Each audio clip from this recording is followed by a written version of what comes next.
जिसने सुना बताओ। इसमें आपने खंडन नहीं किया तुरंत? जो है वो ऐसा हूँ, जो है वैसा, जो चाहता हूँ वो बोलता हूँ, जो है वो करता हूँ। और कुछ चीजें नहीं भी बताते हैं। जो कहे, मुझे अच्छा भी कहे बुरा भी कहे, मैं चलता रहूँगा। क्या नितिन गडकरी मोदी जी के उत्तराधिकारी होंगे? ठीक है सर।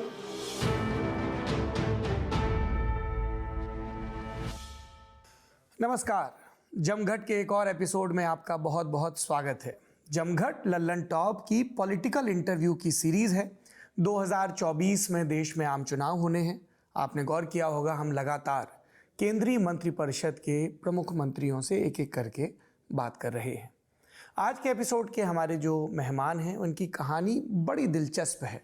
अव्वल तो इसलिए कि खालिस मिलेनियल और जेंजी की भाषा में बात करें तो इनके भाषण की रीलें खूब वायरल होती हैं। इंटरनेट की भाषा में बात करें तो ये एक स्ट्रॉन्ग कीवर्ड है। इसलिए भी है कि ये खुलकर बोल देते हैं, रफा दफा के अंदाज में नहीं रहते हैं।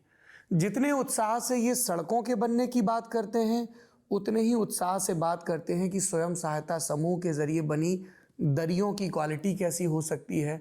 उतने ही उत्साह से ये तहसील के स्तर पर पेशाब की बैंक, यूरिन बैंक और उससे क्या लाभ हो सकते हैं उसके बारे में बात करते हैं। पार्टी में इनका उभार भी खासा दिलचस्प रहा। बीजेपी के किसी भी आप साठोत्तरी नेता से बात करेंगे तो इमरजेंसी का दौर आएगा, उसका जिक्र आएगा। इनका भी राजनीतिक क्रियाकलाप वहीं से शुरू होता है, पर शुरुआत में दो हार हाथ लगती हैं और उसके बाद जीत।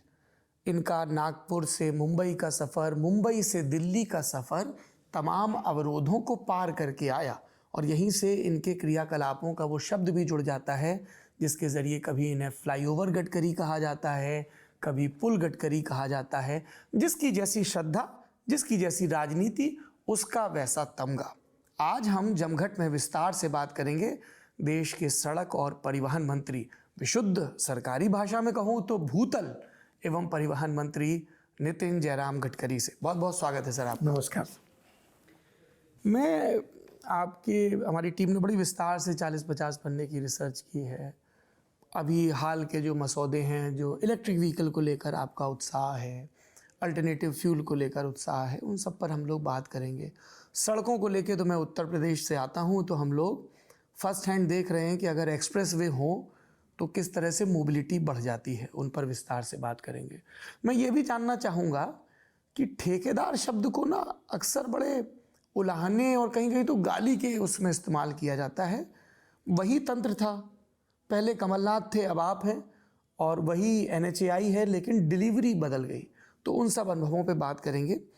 लेकिन मैं सबसे पहले ये जानना चाहता हूँ कि ग्रेजुएट कॉन्स्टिट्यूएंसी को कैसे नर्चर किया जाता है। MLA हमें दिखते हैं, एक तयशुदा उनकी विधानसभा, अभी आप नागपुर से दूसरी बार के हैं, लेकिन पहली मर्तबा आप लेजिस्लेटर बने थे महाराष्ट्र विधान परिषद का सदस्य बन के गंगाधर राव फडणवीस जी के देहांत के बाद।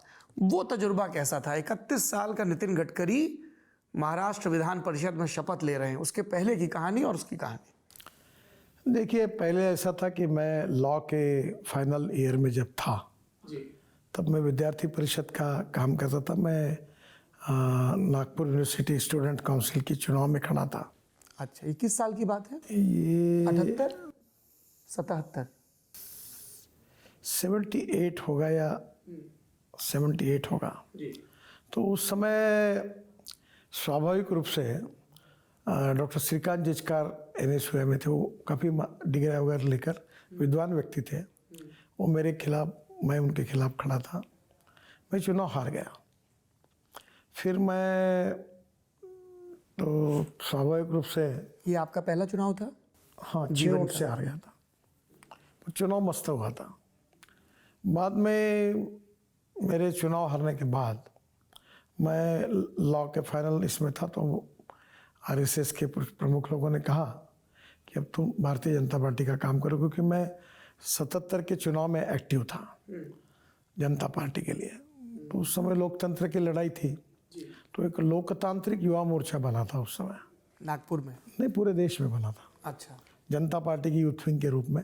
तब युवा जनता दल और जनता युवा मोर्चा नहीं था, लोकतांत्रिक युवा मोर्चा। तो उसमें मैं काम करता था प्रमुख रूप से, विदर्भ का। तो फिर मुझे कहा कि आप अभी भारतीय जनता पार्टी का काम करो। और उसी में फिर 1980 में भारतीय जनता पार्टी की स्थापना हुई और जनता पार्टी से हम अलग हो गए। तो फिर एक विधानसभा का चुनाव आया।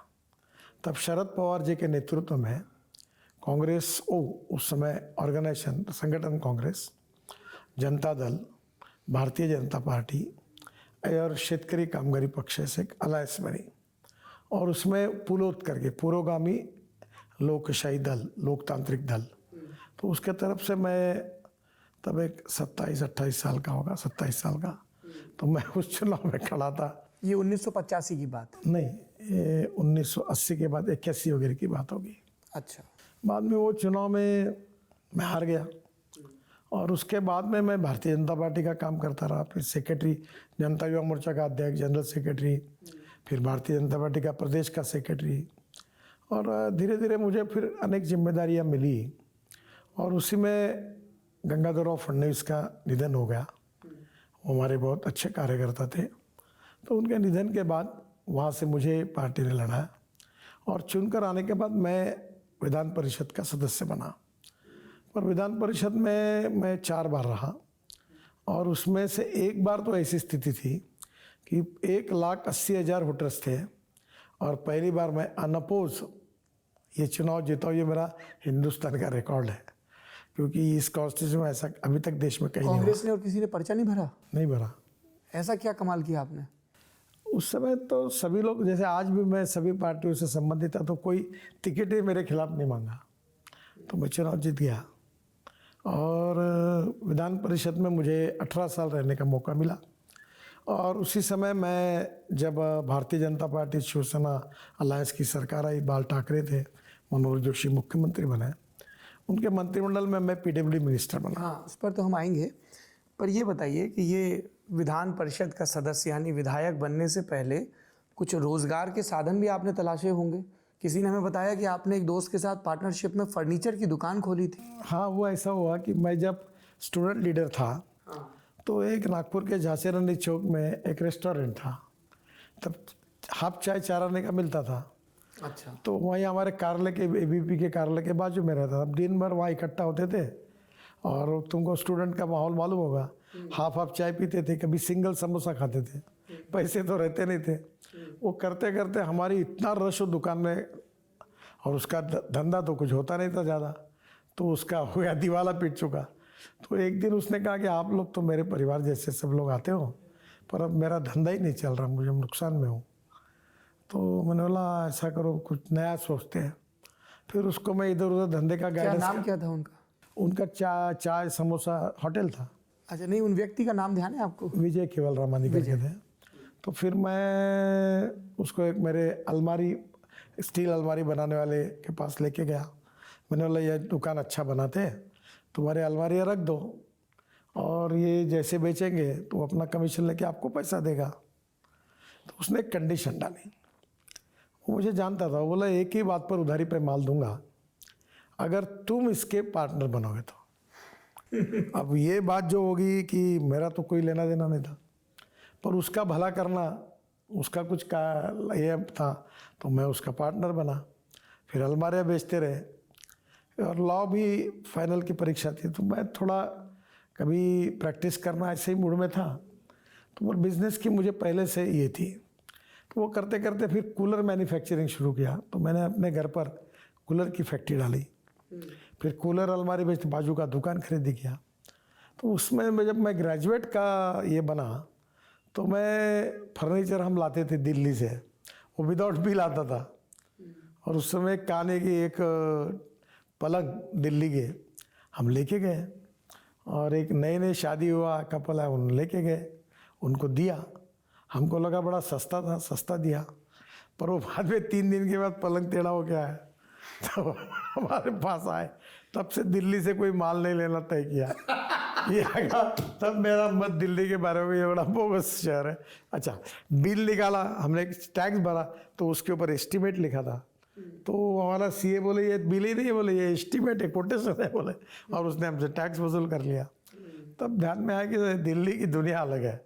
फिर वहाँ काम करते करते फिर मैंने एक MIDC में मेरी शादी हो गई, मैंने एक फैक्ट्री डाली निखिल फर्नीचर मेरे लड़के के नाम से। वो करते करते फिर ये मैं किस चीज़ की फैक्ट्री थी? स्टील फर्नीचर की थी, पाउडर कोटिंग वगैरह थी, बड़ी फैक्ट्री थी। MSFC से लोन लिया था, पर उतने में मैंने फिर जब हम MLA बना तो वहाँ विदर्भ में लगातार कांग्रेस जीतती थी, बीजेपी हारती थी, हमें कोई भविष्य नहीं था, 2-4 MLA आते थे। तो मुझे लगा कि हम लोग अगर शुगर फैक्ट्री खोलेंगे तो हमारी पार्टी बढ़ेगी। तो मैंने एक शुगर फैक्ट्री का हिम्मत लगाई, उसमें मैं बहुत अड़चन में फंसा। क्या अड़चन आई? अड़चन में उसके लिए जो कैपिटल था वो नहीं मिला, बैंकों ने शुगर का लोन बैन किया गया था। तो करते करते मैं फिर बायोफ्यूल, इथेनॉल, फिर एक शुगर फैक्ट्री शुरू की मैंने, फिर दो शुगर फैक्ट्री शुरू हुई, इथेनॉल की फैक्ट्री, फिर ग्रीन पावर, फिर वही एग्रीकल्चर में मेरे घर में खेती थी तो एग्रीकल्चर मेरी पैशन बन गई। फिर ऑर्गेनिक फार्मिंग। क्या खेती होती थी आपके यहाँ? कपास? मेरे ऑरेंज का ये था, ऑर्किड था, कपास होती थी, फिर सब्जियां होती थी। अब मेरे यहाँ 60 एकड़ खेती है, मेरी वहीं पत्नी धापेवाड़ा में? दापेवाड़ा में। और बेसिकली मैं वाटर कंजर्वेशन में काम किया, फिर मैंने एक NGO खोला और रूरल डेवलपमेंट में मैंने पूरा तय किया कि मैं विदर्भ में 10,000 किसान आत्महत्या करते हैं और मैं अपना जीवन ये आत्महत्या रोकने के लिए दूंगा। और आज मैं लगातार विदर्भ में काम करता हूँ। मेरे अनेक उपक्रमों का सोशल एंटरप्रेन्योर, मैं उद्योगपति नहीं हूँ या व्यापारी नहीं हूँ। अगर मुझे उद्योग करना होता तो मैं टनल, रोड, ब्रिजेस बनाता, पर मैं एग्रीकल्चर में काम कर रहा हूँ। मेरा टर्नओवर 2,500 करोड़ का है। मैं कुछ नहीं करता, अभी लड़के देखते हैं। मैं कभी दरिया तैयार करता हूँ, कभी ऑर्गेनिक फार्मिंग, कभी सब्जियाँ अमेरिका, कनाडा, IQF में एक्सपोर्ट करने का काम करता हूँ, इथेनॉल बनाता हूँ, प्लास्टिक से पेट्रोल बनाता यू हूँ। आर टेलिंग अस कि नितिन गडकरी के खेत की सब्जियां अमेरिका जाती हैं? नहीं, हाँ, मेरी नहीं जाती, पर अभी हमने जो कैसे, आपकी कंपनियां हैं। हाँ, अभी फार्मर प्रोड्यूस कंपनियां मैंने स्थापन की। अच्छा, उसमें क्या है कि वो सब्जी काट कर एक टेम्परेचर पर ले जाके कोल्ड स्टोरेज में रखते, वो साल भर वैसी रहती है। बड़े बड़े 5 स्टार होटल हमसे सब्जी लेता है और वो फार्मर्स अपनी सब्जियां देकर हमने उसको कनाडा और USA और अभी दुबई, कतार, सब जगह एक्सपोर्ट करते हैं। Milk powder. मैं थोड़ा सर चाहता हूं कि आप ये, क्योंकि अभी किसानों का प्रोटेस्ट चल रहा है, बार बार कृषि अर्थशास्त्री कहते हैं कि फार्मर प्रोड्यूस ऑर्गेनाइजेशन यही वे फॉरवर्ड है, जिसमें पूरी बाजार पे निर्भरता ना रहे, और सरकार पे खास तौर पे ना रहे। वो अपना संगठन बनाए, देखें कहाँ कहाँ उनके प्रॉफिट की लीकेज हो रही है और समूहबद्ध होकर आए ताकि उनको ज़्यादा लाभ हो। आपके ये प्रयोग कैसे रहे? देखिए, इस विषय को मैंने अपने लाइफ मिशन के रूप में काम किया। आप जैसा बोल रहे ऐसा विषय नहीं है। पहले बार आपको समझना होगा कि समस्या क्या है। Rice surplus, corn surplus, sugar surplus, wheat surplus. आपको याद होगा हरियाणा, पंजाब में गेहूँ और चावल रखने के लिए रेलवे के प्लेटफॉर्म यूज़ करने पड़े हमको। हमारे पास स्टोरेज कैपेसिटी नहीं है और मार्केट में जो अनाज का, फ्रूट वेजिटेबल का भाव होता है,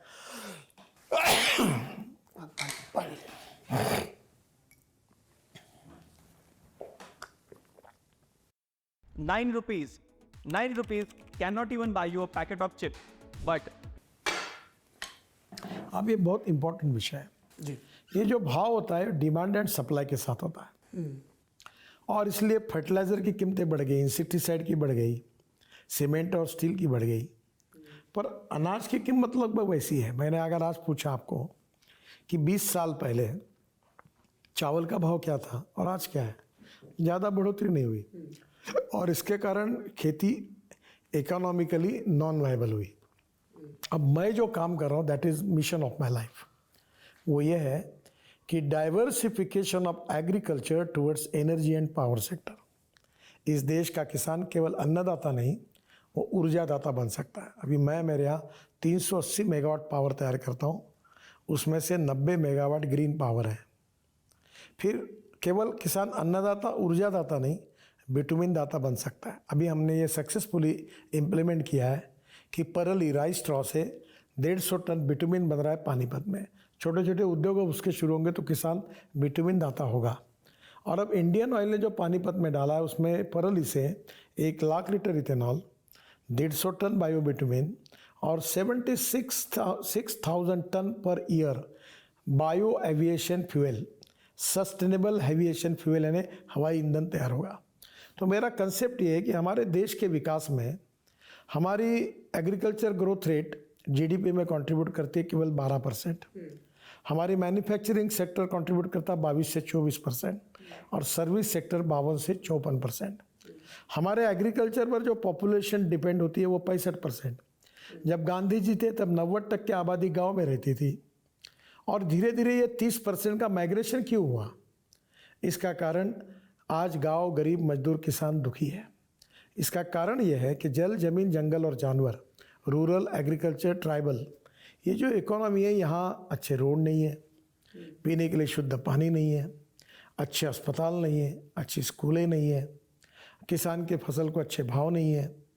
और ये जो सस्टेनेबल डेवलपमेंट जो होनी है वो हुई नहीं ऐसा नहीं, पर जिस प्रपोर्शन में बाकी इसमें हुआ उतना नहीं हुआ।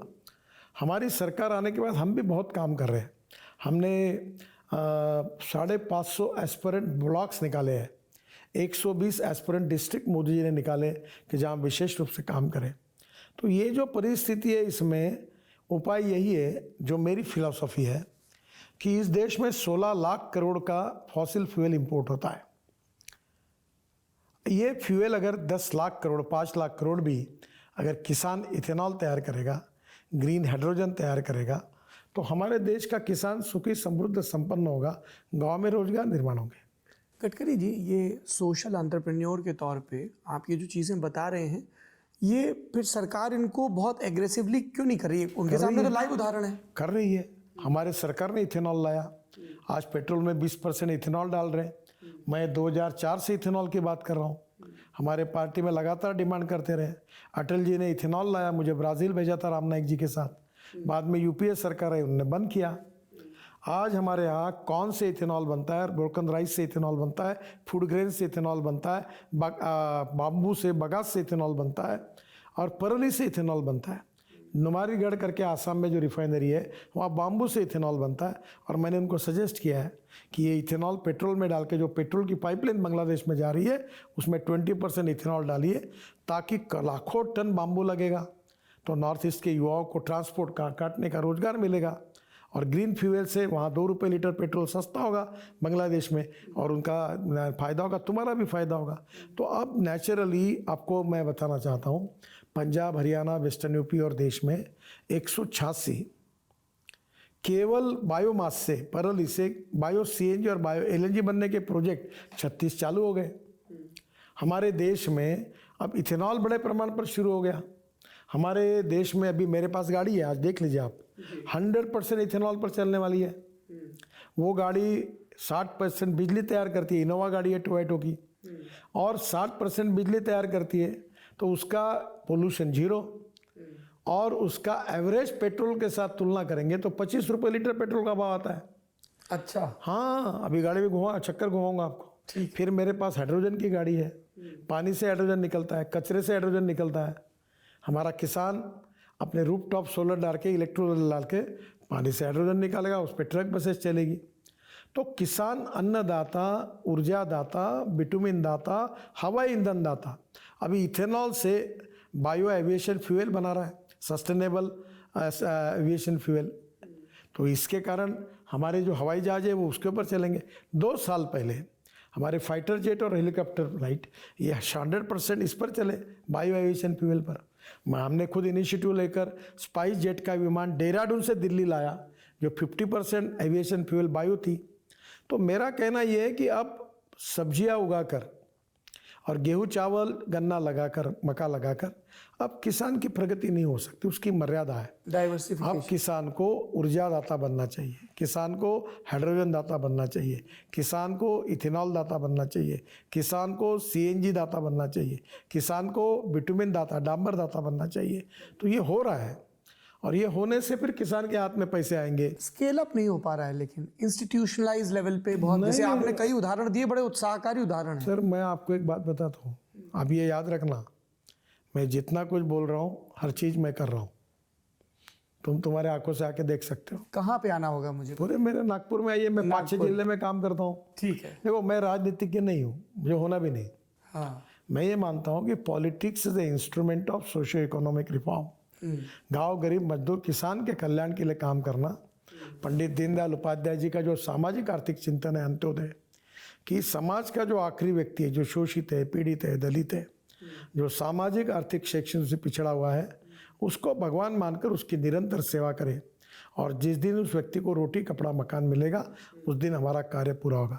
मैं एक छोटी सी बात बताता हूँ। जी बताइए। मैं जब मंत्री बना तब इस देश में एक राज्य में या नहीं, केंद्र यहाँ में? दिल्ली केंद्र में 2014 की बात कर रहा हूँ। 1 करोड़ लोग आदमी आदमी को ढोने का काम करते थे। कुछ लोग कंधे पे रिक्शा रखते थे और कुछ लोग साइकिल रिक्शा चलाते थे। मैंने मैकेनिज्म ड्रिवन ई रिक्शा लाया, उसका कानून बनाया, उसकी अनुमति दी, और में से 98% लोग, 98 लाख लोग को मुक्ति मिली।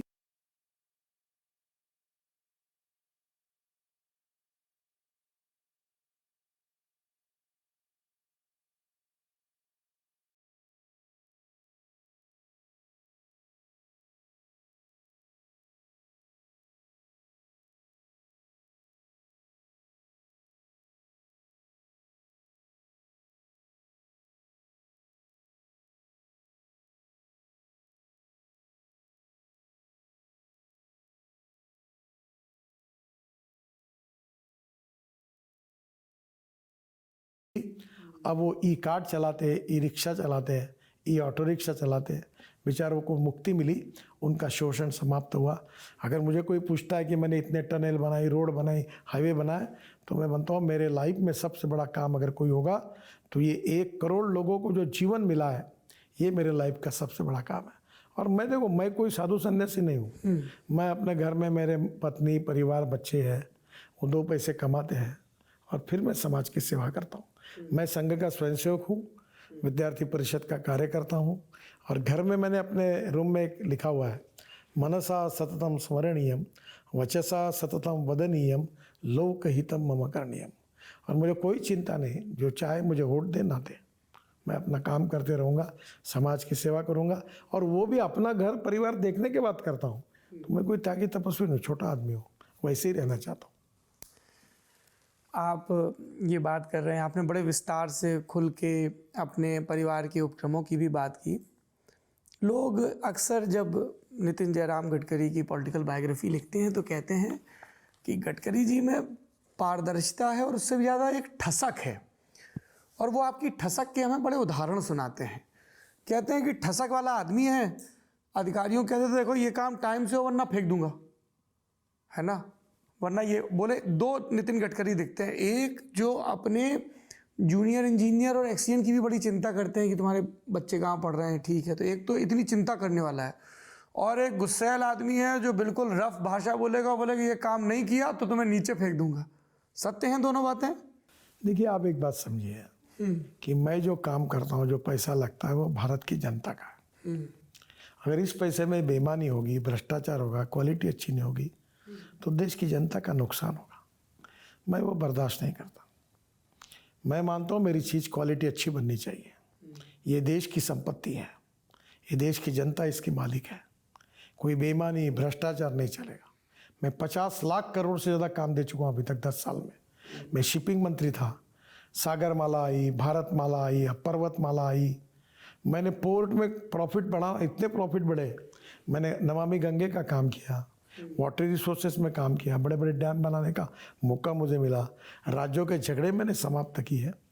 मेरे मन में एक आस्था है कि मैं सबसे पहले देशभक्त हूँ, मैं इस देश का नागरिक हूँ। और मैं जब बीजेपी का अध्यक्ष था तब भी अभी वो लिखा हुआ है कि राष्ट्रवाद हमारा आत्मा है, गुड गवर्नेंस एंड डेवलपमेंट हमारा मिशन है, और अंत्योदय सामाजिक आर्थिक चिंतन जो आखिरी व्यक्ति की प्रगति और विकास से हमारा उद्दिष्ट है। हम राजनीति में मंत्री बनने के लिए, एमएलए बनने के लिए और एमपी बनने के लिए नहीं आए। हमको राज नहीं, समाज बदलना है। इस समाज की गरीबी, भूखमरी, बेरोजगारी दूर करना है। अगर हम कामयाब नहीं होंगे, देश के लिए अच्छे एयरपोर्ट नहीं बनेंगे, देश के लिए अच्छे रेलवे स्टेशन नहीं बनेंगे, अच्छे रोड नहीं बनेंगे, लोगों को सस्टेनेबल जीवन नहीं मिलेगा, तो हमारे आने में फ़ायदा क्या है? अगर जनता का कल्याण करने के लिए पैसा कमाना गुनाह नहीं है। मैं छोटा सा, ये भी हमसे एक ऑब्जर्वर ने कहा, बोले वो पहले कह देते हैं कि भैया जितना पैसा वैसा कमाना है सब जोड़ जाड़ के बताओ, लेकिन क्वालिटी में कोई डिप नहीं आना चाहिए। पैसा बिल्कुल कमाओ नहीं उसमें बुराई नहीं, पर क्वालिटी। मुझे एक हिंदुस्तान की बहुत बड़े कंपनी ने एक रोड बनाया था मध्य प्रदेश का, हाँ, क्रैक गई, बुला के कहा। अब वो आपको मैं बोल नहीं सकता मैंने क्या बोला, क्योंकि वो आपकी वाहिनी के लिए भी अच्छा नहीं, मेरे लिए भी अच्छा नहीं। पर मैंने उसको कहा उखाड़ो रोड, पूरा रोड उखाड़ा। आगे पीछे कुछ वर्ड जोड़ के कहा आपने? वो तो चलो नहीं बोल सकता आपको, बोला रोड उखाड़ो पूरा उखाड़ा, नया बना। One of the most boring and frustrating job is to create अगर नहीं उखाड़ा तो रगड़ दूंगा तुमको। These are the asset of my country, these the asset of the people of India. क्या मैं उनसे ईमानदार नहीं रहूं? क्या उनके संपत्ति के बारे में मैं चिंता नहीं करूं? इसलिए खुल के गरिया देते हैं। नहीं, अगर गलत काम करते, देखो गलत काम करेंगे तो गाला खाएंगे, अच्छे काम करेंगे तो सम्मान पाएंगे। ये भी बात है, मैं बहुत बार कह चुका हूँ कि आप मैंने 7 वर्ड रिकॉर्ड किए, मैंने थोड़ी किए। मेरे इंजीनियर्स, मेरे कॉन्ट्रैक्टर्स, मेरे अधिकारी जिन्होंने रात दिन मेहनत की, परिश्रम किया, काम किया, उन सब के टीम ने ये काम किया, मैंने अकेले नहीं किया। इसका श्रेय मुझे अकेले को नहीं है, उन सबको है। तो मैं उन सबको भी ये श्रेय देता हूँ। ठीक है, विल कम टू दिस। आपने कहा कि मैं यहाँ मंत्री बनने नहीं आया था। जब 1995 में शिवसेना भाजपा युति की सरकार बनती है, तब आप पहली बार मंत्री बनते हैं। लेकिन आपके मंत्री बनने को लेकर प्रमोद महाजन बहुत विरोध कर रहे थे। ये बात उस समय के सारे पॉलिटिकल ऑब्जर्वर्स और रिपोर्टर्स ने लिखी। क्या सत्य है? देखिए, ये ऐसा कहना प्रमोद महाजन पर अन्याय होगा। पहला जो मंत्रिमंडल बना उसमें मैं नहीं था, तो बहुत लोगों की अपेक्षा थी कि मैं उसमें रहूँगा। पर सेकंड मंत्री एक्सपेंशन हुआ, उसमें मैं जब मंत्री बना तो प्रमोद महाजन की अनुमति से ही बना। मुंडे साहब और महाजन साहब हमारे नेता थे और उनके नेतृत्व में मुझे काम करने का मौका मिला। उनने मुझे प्रोत्साहन दिया। ऐसा कोई बात मेरे मन में भी नहीं और ऐसा उनने कभी किया नहीं। विरोध तो था। अब आप, चूंकि प्रमोद जी की मृत्यु हो चुकी है, उस मर्यादा में कुछ ना कहें। उस समय जो भी लोग पॉलिटिक्स कवर करते थे, सबने ये कहा कि संघ को वीटो करना पड़ा नितिन गडकरी के लिए, और फिर आडवाणी जी को ये निर्देश देना पड़ा कि ये तर्क मत दीजिए कि 2 ब्राह्मण, मनोहर जोशी भी ब्राह्मण, विदर्भ से जीत के कितने आए। बहुत कारण आपके विरोध में गिनाए गए थे, लेकिन जब वहाँ से दबाव देके कहा गया तब आपका नाम क्लियर हुआ। देखो, पत्रकारों में अलग अलग प्रकार की चर्चा होती रहती है और अलग अलग प्रकार के अनुमान भी निकालने का उनका अधिकार भी होता है। पर मैं पार्टी का युवा मोर्चा का अध्यक्ष था, तब मुंडे जी हमारे पार्टी के अध्यक्ष बने और उनके नेतृत्व में मैंने काम किया। जनरल सेक्रेटरी बना, विपक्ष का नेता बना, मंत्री बना। और इसलिए मैं ये मानता हूँ कि मुझे जब पहले ही बनाना चाहिए था, ऐसा कुछ लोगों को जो लग रहा था, उन्होंने उसके ऐसी इस प्रकार की बातें लिखी है। पर दुर्भाग्यवश ये सच नहीं है। मुंडे जी और महाजन जी के नेतृत्व में मैंने काम किया और उन्होंने मुझे हर समय प्रोत्साहित करने की कोशिश की। आप कह रहे हैं गोपीनाथ मुंडे ने आपको हमेशा प्रोत्साहित किया। राजनीतिक टिप्पणीकारों ने लिखा कि महाराष्ट्र के प्रदेश अध्यक्ष नितिन गडकरी ने जब मुंबई में मधु चौहान को नगर अध्यक्ष बनाया, तब गुस्से में गोपीनाथ मुंडे ने केंद्र में महासचिव के पद से इस्तीफा दे दिया। आडवाणी जी और तमाम वरिष्ठ नेताओं को मान मनव्वल करनी पड़ी। देखिए, राजनीति में मैं थोड़ा नियमों से चलने वाला था। मुंडे जी पॉलिटिकल लीडर थे। कभी कभी काम करते समय थोड़े बहुत विवाद आते रहते हैं, कभी ऐसे आए, पर लॉन्ग टर्म पर मुंडे जी के और मेरे संबंध बहुत मधुर थे। और उनके मृत्यु के 15 दिन पहले एक पाशा पटेल करके भी हैं, उनके साथ वो मेरे घर पर आए थे और मैं उनसे जूनियर था, पर मैं पार्टी का अध्यक्ष बना। पर जब मैं अध्यक्ष बना इंदौर में, तो मैंने 2 ही लोगों के पैर छुए थे, एक मुंडे जी के और आडवाणी जी के, क्योंकि मैं उनके नेतृत्व में बढ़ा हुआ था। तो उन्होंने आकर मुझे कहा कि नितिन, अब तुम मेरे नेता हो, मुझे तुम्हारे नेतृत्व में काम करना है। तो मैंने उनको, आप कैसी बात करते हो? पदों से नेतृत्व तय नहीं होता। आप मेरे सीनियर हो, आपके नेतृत्व में मैंने काम किया और जब तक मैं रहूँगा आप मेरे नेता होंगे, मैं आपका नेता नहीं होऊंगा। अभी नारायण राणे हैं, वो मुख्यमंत्री थे शिवसेना के, उनके नेतृत्व में मैंने काम किया। मैं उनसे सीनियर मंत्री हूँ केंद्र में, पर जब भी नारायण राणे मेरे साथ रहते तो मैं उनको मेरे नेता के रूप में उनको रिस्पेक्ट करता हूँ, क्योंकि उनके नेतृत्व में मैंने काम किया। तो ये बात तो फिर उनको मैंने कहा कि ऐसा कभी नहीं हो सकता, आप ही मेरे नेता हैं। पार्टी के बाकी नेता भी इस नियम को मानते हैं क्या? अब कौन मानता नहीं मानता, आप जैसे जागरूक पत्रकार अध्ययन करे, रिसर्च करे और ढूंढे, मैं कैसे बता पाऊंगा। नहीं, मेरे मन में आया कि कभी नरेंद्र मोदी जी भी कहते होंगे क्या कि मैं मुख्यमंत्री था, आप पार्टी के राष्ट्रीय अध्यक्ष थे, तो आप मेरे नेता हैं। देखिए, जब अध्यक्ष जो होता है तो सब उसको अध्यक्ष मानते हैं। आज प्रधानमंत्री वो है, हम सब उनको मानते हैं, उनके नेतृत्व में काम करते हैं। ये सिस्टम है और इसी के साथ चलना पड़ता है। पर अडवाणी जी को आज कोई पद पर न होने के बाद उनके पैर छूते हैं, क्योंकि हमारे मार्गदर्शक है और अब तो भारत रत्न भी। हाँ, हमारे लिए प्रेरणा के स्रोत है, क्योंकि अटल जी और अडवाणी हमारा चेहरा थे और उनके नेतृत्व में हम बड़े हुए। और इस पार्टी के 2 मेंबर ऑफ पार्लियामेंट हैं जो लाखों करोड़ों कार्यकर्ताओं ने 1952 से लेकर जनसंघ से लेकर आज तक मेहनत की, परिश्रम किए। उन कार्यकर्ताओं ने कुर्बानी दी, उन परिवारों ने कुर्बानी दी। वो हजारों लाखों कार्यकर्ताओं के स्वरूप में आज हम सत्तारूढ़ पार्टी के शक्तिशाली दल बने हैं। उन्होंने हमारे लिए ताकत का बेस तैयार किया। फिर मोदी जी जैसे लोगों ने उस नेतृत्व को और बढ़ाया। अटल जी के नेतृत्व में हम पार्टी बढ़ी, तो उनका भी कंट्रीब्यूशन है। और जिन्होंने बेस में, पत्थर में, नींव में रखकर अपनी पार्टी को बढ़ाया, उनका भी योगदान है। अभी चर्चा चल रही है तो मैं पूछ ही लेता हूँ।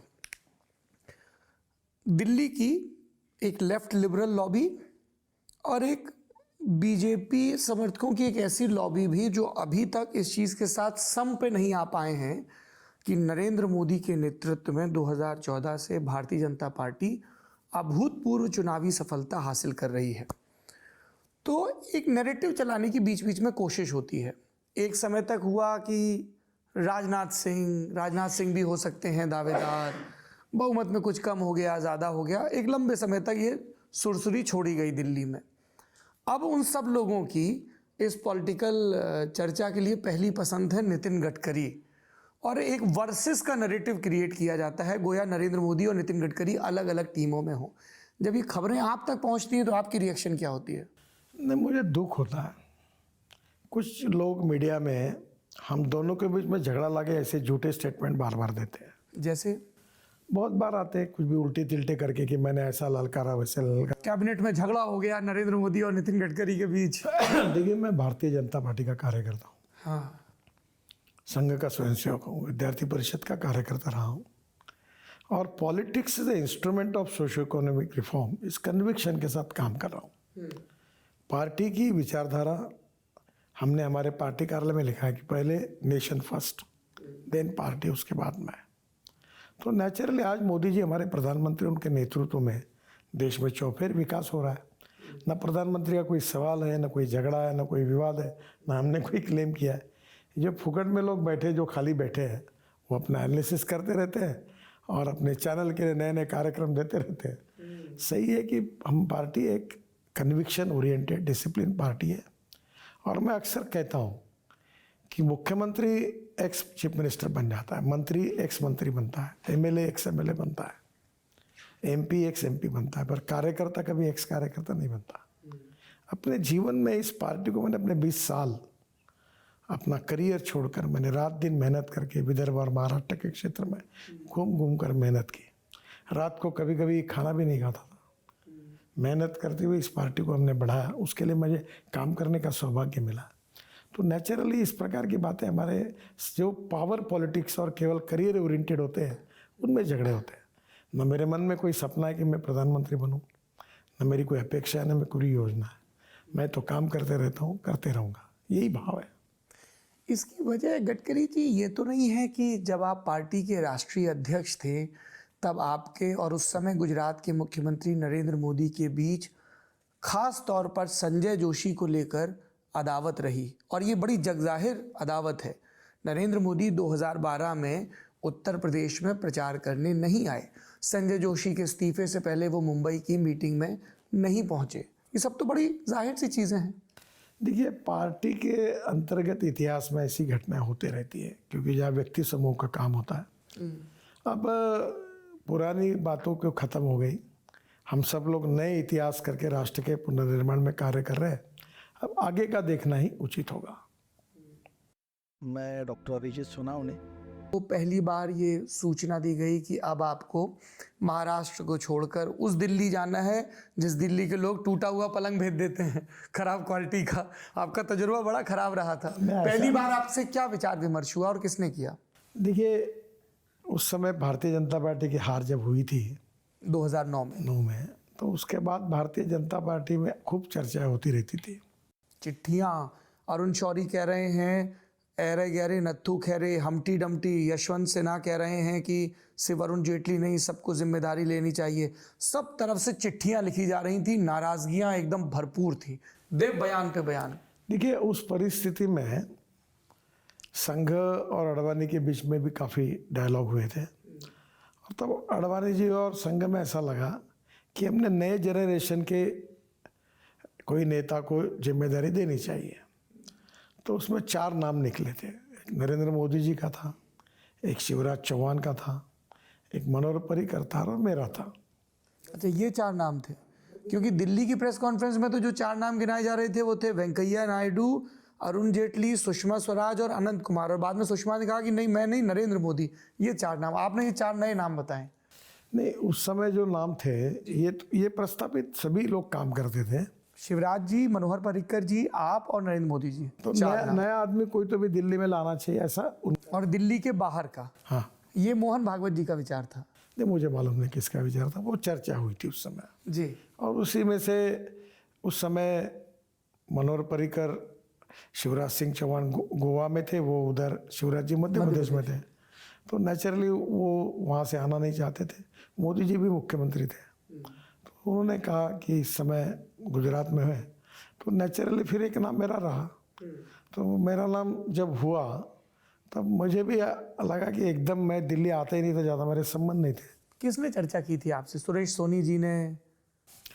देखिए, इन सब बातों का जाहिर चर्चा करना मेरे लिए उचित नहीं है, पर संघ के लोगों ने भी चर्चा करने के पहले मुझे बीजेपी के सूत्रों ने भी चर्चा की, और फिर संघ ने कहा, तो मैंने कहा जो संघ बता दो काम तो मैं करता हूँ, पर मुझे जनरल सेक्रेटरी करके भेजो, एकदम अध्यक्ष करके मत भेजो, क्योंकि मुझे दिल्ली मालूम नहीं है, मेरे को कोई लोग पता नहीं है, तो मैं कैसे संभाल पाऊँगा।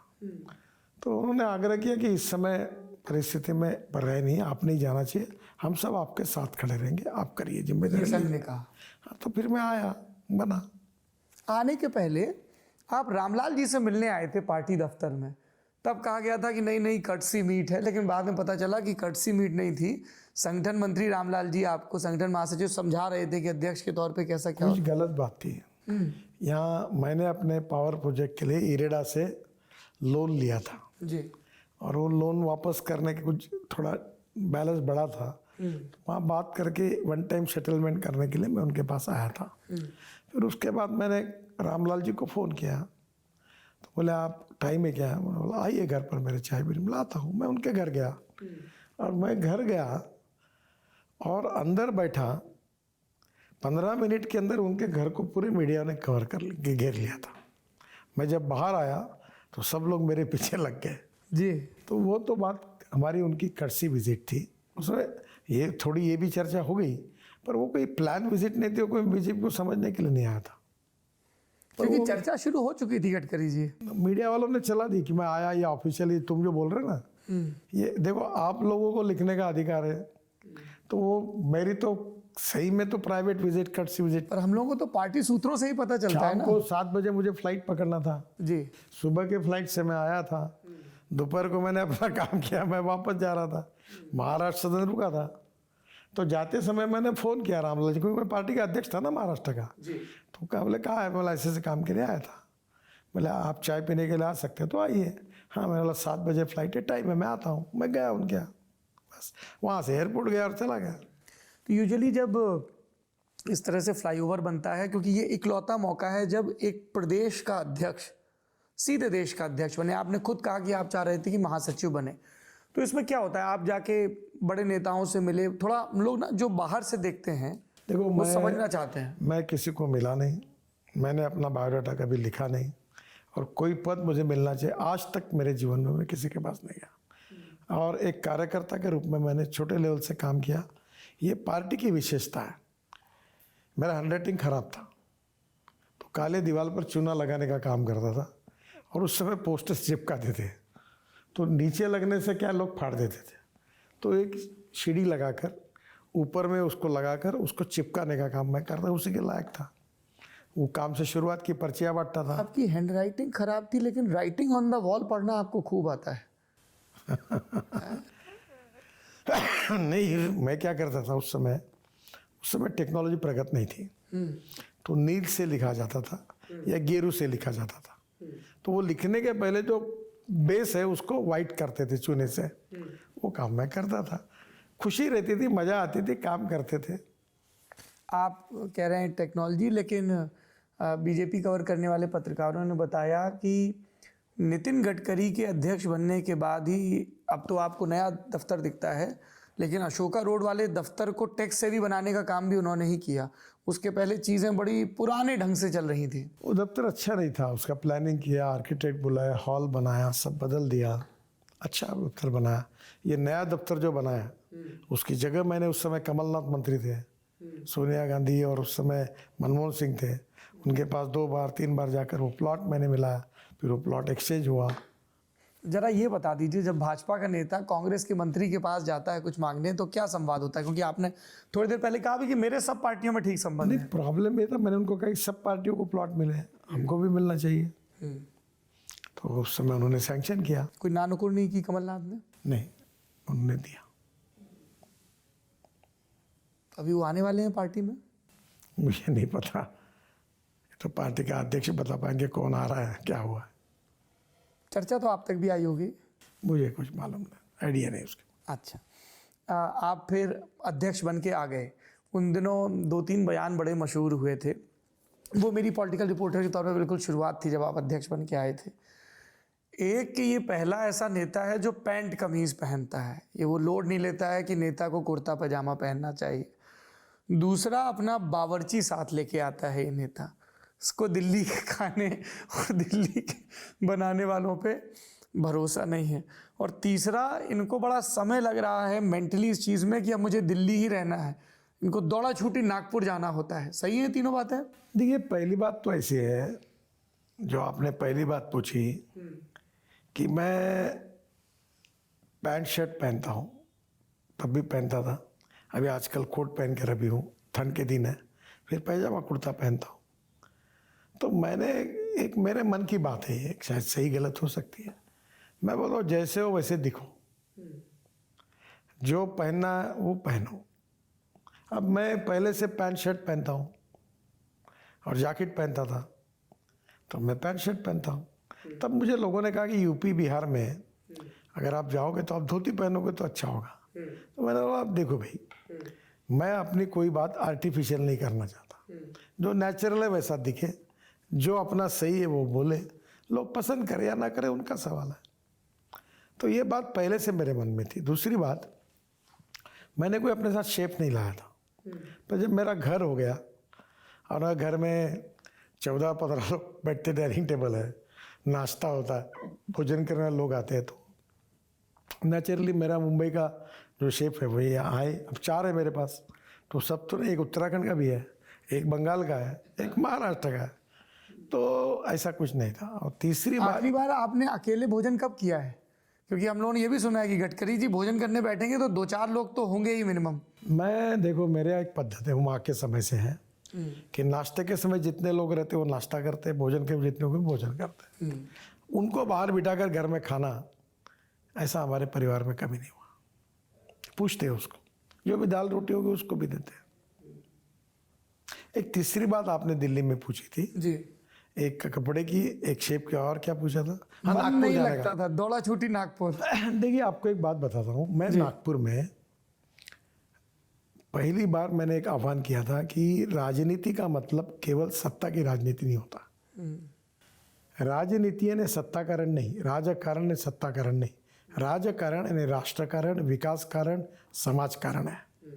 और इसलिए समाज की सेवा करना, गरीबों की सेवा करना, शिक्षा के क्षेत्र में, स्वास्थ्य के क्षेत्र में, डेवलपमेंट के क्षेत्र में रोजगार देना, ये सही राजकारण है। तो मैं अनेक प्रकल्प चलाता हूँ और ये सोशल एंटरप्रेन्योरशिप के रूप में चलाता हूँ। मेरे प्रकल्पों से मैंने 15,000 लोगों को रोजगार दिया है। मैं बालों से एमिनो एसिड बनाता हूँ, मैं ऑर्गेनिक खाद 25,000 टन बनाता हूँ, मैं ऑर्गेनिक फार्मिंग करता हूँ, मैं इथेनॉल बनाता हूँ, मैं किसानों को समृद्ध संपन्न बनाने की कोशिश करता हूँ। अभी स्मार्ट शहर बने, मैं गांव का स्मार्ट विलेज बन रहा हूँ जो मेरी कॉन्स्टिट्यूंसी नहीं है, और मैं 4-5 जिले में काम करता हूँ, मेरी कॉन्स्टिट्यूंसी तो एक ही जिले में है। ये तो हमने मेंटल नोट ले लिया, जब हम चुनाव में जाएंगे तो ये सब देख के आएंगे। थोड़ी देर पहले आप अपनी माँ का जिक्र कर रहे थे। कई आपके जो पुराने मित्र हैं उन्होंने कहा कि नितिन की ज़िंदगी में अगर वाकई इंस्पिरेशन के तौर पे किसी का असर है तो सबसे ज़्यादा भानुताई का है, आपकी माँ का। बताइए उनके बारे में। देखो, मेरी माँ का ही मेरे जीवन पर सबसे बड़ा परिणाम है। मैं एक बहुत बड़े परिवार का था, पर जब मेरा जन्म हुआ तो परिवार की हालत बहुत ख़राब हुई थी, आर्थिक रूप से। हाँ। पर हम राजा के बाद में रहते थे, गडकरी वाड़ा। पर वो माँ ने उस समय मुझे शिक्षा दी, संस्कार दिए, और उसने सामाजिक सेवा अच्छा करती थी, वो गरीबों की सेवा पिताजी क्या करते थे? जयराम रामचंद्र गडकरी पिताजी जी। मेरे उस समय खेती देखते थे। हम बड़ा नवाब परिवार था, बड़ा खेती बाड़ी, बाड़े थे, हमारी प्रॉपर्टी थी। हम भोसले के जो राजे थे उनके दीवान थे, तो बहुत संपन्न परिवार के थे। मेरी 2 बड़ी बहनें थी, पर वो लगभग मेरी माता के समान थी, क्योंकि उनकी मेरे और एक की 16 साल, एक 14 साल की उम्र थी। उनने मेरे ऊपर पुत्रवत प्रेम किया, और मेरी माँ ने मेरे को बहुत सच्चे संस्कार दिए। मैं जो वक्तृत्व में बोलने लगा, वो माँ के कारण। मैं यूनिवर्सिटी में गोल्ड मेडलिस्ट हूँ। अच्छा। हाँ, बेस्ट स्पीकर ऑफ मराठी करके। तो माँ ने मुझे बहुत पसंद, क्रिकेट खेलता था, पतंग उड़ाता था, बहुत मस्ती करता था। माँ मुझे समझाती थी ऐसा मत करो। तो उसके संस्कारों ने, जब मना करती थी पतंग या क्रिकेट, किस चीज़ के लिए? नहीं, वो बेभान होकर खेलता था, रात दिन चलता था वही। हाँ, आपके पुराने दोस्तों ने ये भी कहा रिसर्च में कि बड़ा अराजक किस्म का लड़का था, एकदम जिस चीज़ में घुसा है उसी में लगा हुआ है, बिल्कुल बेपरवाह होके। हाँ, ऐसे ही था। इनडिसिप्लिन लाइफ था, डिसिप्लिन लाइफ नहीं था। हाँ, इसीलिए मैंने अराजक जब शब्द भी इस्तेमाल। कौन से भी समय खाना खाना, कभी भी चलना। पर ये इन सब बातों में माँ लगातार मेरे ऊपर प्रभाव रहता था। फिर मैं उस समय छत्रपति शिवाजी महाराज हमारे एक आइकॉन थे, अभी भी है। तो बम पुरंदरे, प्रभावती राजे, करपात्री महाराज, उनके भाषण सुनने के लिए माँ लेके जाती थी। एक बाल शास्त्री हरदास थे, उनके प्रवचन थे, महारथी कर्ण, महाभारत पर, वो सुनने के लिए जाता था। उन सब विचारों से, संस्कारों से मेरा एक व्यक्ति। फिर संगम में गया, तो संगम में स्वयं कौन लेके गया? एक वहीं के हमारे एक शिक्षक थे, वो लेके गए। मैं शिशु स्वयंसेवक था, संगम में गया। अच्छा, आप शिशु स्वयंसेवक थे। फिर आगे चल के तृतीय वर्ष तक किया है प्रशिक्षण? द्वितीय वर्ष किया, द्वितीय वर्ष किया। फिर विद्यार्थी परिषद में आया, फिर विद्यार्थी परिषद का काम किया। फिर संघ विचार, राष्ट्रवादी विचार मेरा कन्विक्शन बन गया। और पिताजी का किस तरह का असर रहा? वो रोकते टोकते नहीं थे, ये नेतागिरी करते घूम रहे हैं मेरे आप? पिताजी भी रोकते थे। पिताजी का, मैं विद्यार्थी था तभी निधन हो गया। मेरे बहन के यहाँ नेपा नगर में उनका देहांत हो गया। नेपा नगर में? हाँ, वो पेपर मिल जो है ना, हाँ बराबर। जी, हाँ जी, हाँ जी। पर पिताजी का भी काफ़ी मेरे लाइफ में सपोर्ट रहा। कितनी उम्र थी आपकी तब? हाँ, आपकी उम्र कितनी थी तब? पिताजी गए तब मैं 26 साल का होगा, 26-27 साल का। शादी नहीं हुई थी? नहीं हुई थी। माँ के सामने मेरी शादी हुई। तो एकदम से जिम्मेदारी बढ़ गई। हाँ, पिताजी गए, फिर मेरी 2 बहनें थी, अब 2 बहनें भी चली गई, माँ भी चली गई। पर इन सब लोगों का मेरे ऊपर प्रेम, मेरे ऊपर उनके संस्कार, और मेरी ज़िंदगी के दोनों बहनों ने मुझे लड़के जैसा संभाला, और मेरी माँ ने हम सब पर बहुत प्रेम किया। उसकी बदौलत मैं जो कुछ हूँ उसके कारण हूँ, ये मैं अक्सर कहता भी हूँ और मानता भी हूँ। ये तो नितिन जी परिवार के संरक्षण की बात हो गई। पॉलिटिकली पहला मेंटर कौन था जिसने आपको सिखाया कि राजनीति ऐसे होती है, ये करो, ये नहीं करो? विद्यार्थी परिषद में जब था तो दत्ताजी डिडोलकर करके विद्यार्थी परिषद संस्थापक थे, उनसे बहुत सीखने को मिला। एक डॉक्टर भालेराव थे, फिर सदाशिवराव देवधर करके भी संघ के प्रचारक थे, भी वनवास सिंह कल्याणाष्टमी में वो थे। फिर मेरा दत्तोपंत ठेंगड़ी जी से संबंध आया। फिर मेरा यशवंतराव खेड़कर, बाल आपटे जी के साथ अच्छा संबंध आया। और भाऊराव देवरस जो संघ के सरकारी उस समय थे, उत्तर प्रदेश वगैरह में संघ का काम करता, बहुत सक्रिय रहे। बहुत अच्छे व्यक्ति थे, उनके संपर्क में रहा। बाला साहब देवरस के भाई थे ये। भाई थे, बाला साहब देवरस जी के संबंध में मैं रहा और सब इनसे खूब सीखने को मिला। Understanding low-level system design is extremely की बात हो रही है, एक बाल ठाकरे का प्रसंग भी हम लोगों के संज्ञान में आया कि आप एक 20-22 फ्लाईओवर बनने थे, बीएमसी बड़ा अड़ंगा लगा रहा था, फिर आपको उनसे जाके मिलना पड़ा। सत्य है ये बात? क्या हुआ था? उसके लिए बाला साहब को मैं अक्सर मिलता था। हाँ, और मैं बीजेपी में था, पर बाला साहब का पार्टी वगैरह छोड़कर मेरे ऊपर व्यक्तिगत प्रेम था और मैं उनसे खुली बात करता था। This man can get the job done, ऐसे बोलते थे वो। नहीं, एक बार उन्होंने एक्रिलिक की शीट पर मुझे एक दिया, नितिन याद रखना, बोले I like people who can get the things done. मुझे दिया 1 लाख, वो मैंने अपने यहाँ लाकर अपने टेबल पे रखा हुआ। अच्छा, वो रखा है अभी? बाला साहब बहुत प्रेम करते थे और वो बहुत बड़े दिल के थे। एक बार राज ठाकरे ने उनके ऊपर बहुत फोटोग्राफ्स इकट्ठा करके एक बहुत बड़ा किताब लिखा था। तो उसने कहा कि ये माहिम के पुल पर उनका फ़ोटो निकालना था। तो उसने कहा कि तुम वहाँ आओ बाला साहब को और आपका फ़ोटो निकालना। बोले मैं नहीं, तुम नितिन को बुलाओ। ये पुल उसने बनाया और फिर उनके बाजू में मैं खड़ा रहा, फिर उसने फ़ोटो निकाला। बहुत प्रेम करते थे और उनका सानिध्य, उनका सहवास, बहुत कुछ सीखने के लिए मिला। राजनीति कहीं पलटती रहे, जाती रहे, मैंने अपने बातों को, कन्विक्शन को और जिन व्यक्तियों को मानता हूँ, मैंने कभी बदला नहीं है। आज शिवसेना हमारे साथ नहीं है, पर बाला साहब कल भी मेरे दिल में थे, आज भी मेरे दिल में है। आप कह रहे हैं शिवसेना आपके साथ नहीं है, एकनाथ शिंदे कहते हैं हम ही असली शिवसेना है और हम भाजपा के साथ हैं। नहीं, शिवसेना उस समय एक थी, अभी उद्धव की शिवसेना बनी और शिंदे की शिवसेना। कब से बात नहीं हुई आपकी उद्धव ठाकरे से? बहुत बार होती है। देखो, मैंने आपको एक बात बताई कि राजनीति अलग, पारिवारिक संबंध अलग। आज भी राज ठाकरे से, उद्धव ठाकरे से, ठाकरे परिवार से मेरे संबंध वैसे ही अच्छे ही है। पार्टी ने कभी कहा नहीं कि इन संबंधों की बिना पर फिर से एक कर ये दें? भारतीय जनता पार्टी की विशेषता है कि, और प्रधानमंत्री मोदी जी ने कहा, सबका साथ, सबका विकास, सबका प्रयास। हम वैचारिक विरोधी है, हमको हिंदुस्तान पाकिस्तान थोड़ी है। हमारे विरोधकों के साथ भी हमने मिलकर काम करना चाहिए, ये भारतीय जनता पार्टी का संस्कार है। जैसे नीतीश कुमार वापस आए, उद्धव ठाकरे भी आ सकते हैं? मुझे पता नहीं, आजकल उस राजनीति के इसमें मुझे कोई पता नहीं है, वो तो पार्टी अध्यक्ष बता पाएंगे। आपने हिंदुस्तान पाकिस्तान का जिक्र किया, धौला कुआं पे फ्लाईओवर अटका था या क्या था, जिसमें आपने यही डायलॉग बोला था भरी मीटिंग में कि क्यों हम लोग लड़ाई लड़ रहे हैं? देखिए, धौला कुआं पर ट्रैफिक जाम होता था। डिफेंस ने जगह न देकर मेट्रो ने गलत डिज़ाइन बना, रोड के बीच में मेट्रो आई। आपको पता है ना धौला कुआं का? वो रोड ऐसा बड़ा बनता है धौला कुआं के बाद और ऐसा होता है, कॉर्नर पे ट्रैफिक जाम होता था। आपको कितना याद है मालूम है, पर 2010 2011 में मैं वहाँ आता था, आधा पौन घंटा ट्रैफिक रहता। हमेशा। तो फिर मैंने कहा रोड बड़ा करने का तय किया, तो मैंने डिफेंस वालों को कुछ जगह मुझे दो, मैं आपको लगे तो अंडरपास बना देता हूँ। देते ही नहीं थे। क्या बोलते थे? तो मैंने कहा भी मैं अपने लिए थोड़ी जगह मांग रहा हूँ, रोड के लिए मांग रहा हूँ। जो कुछ हुआ, जगह मिली, रोड बना और अभी उसका और एक्सटेंशन है। अभी वो उधर है रोड जो पलटता है धौला कुआं में, तो पुलिस कमिश्नर वो पुलिस स्टेशन मैंने बांधने के लिए तैयार हूँ, मतलब थोड़ा पीछे हटेंगे। अभी तक परमिशन नहीं मिली, जब देंगे तब बनाएंगे।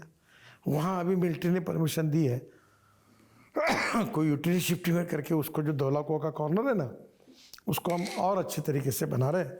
तो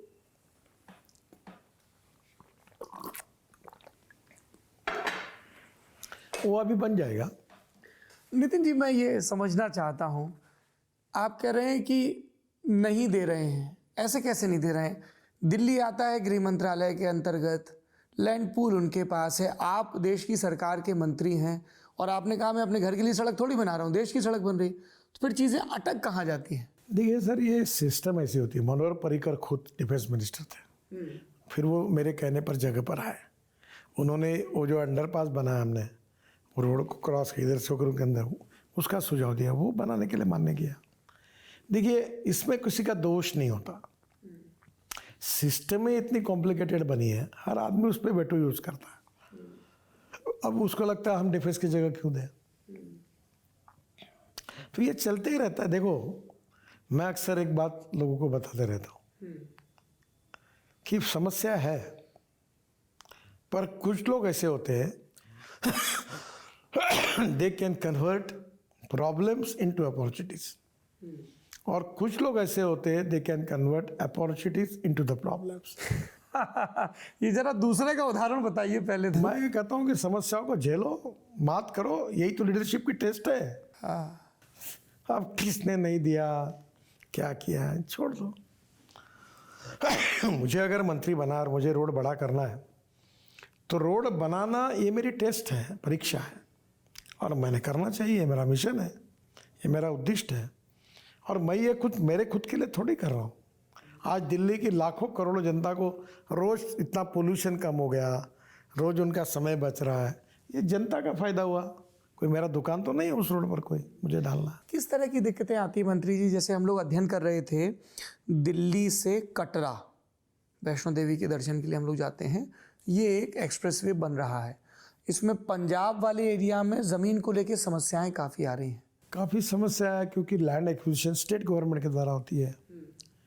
पेड़ काटने की परवानगी स्टेट गवर्नमेंट से मिलती है, फॉरेस्ट एनवायरनमेंट क्लियरेंस मिलता है, रेलवे को क्रॉस करने में, आरओबी बनाने में रेलवे की परमिशन लगती है, फिर बैंकों का फाइनेंशियल क्लोजर होना उसका पैसा लगता है, फिर कॉन्ट्रैक्टर में कोई कोर्ट में जाता है तो केस स्टे हो जाती है। तो समस्या है, ये लोकतांत्रिक पद्धति है और नियम हमने बनाए हैं, तो नेचुरली उसको लड़ना पड़ता है। फिर भी कटरा रोड बन रहा है। कोई इंटीग्रेटेड मोबिलिटी कमांड ऐसा बन जाए जिसमें सारे डिपार्टमेंट बैठे और ये सब। प्रधानमंत्री जी ने मेरे अध्यक्षता में एक इंफ्रास्ट्रक्चर कमेटी अपॉइंट की थी, हमने काफ़ी प्रॉब्लम सॉल्व किए। फिर प्रधानमंत्री जी प्रगति की में सबका रिव्यू करते हैं, उसके कारण भी काफ़ी प्रॉब्लम सॉल्व होते हैं। गति शक्ति आई, उसके कारण भी होते हैं।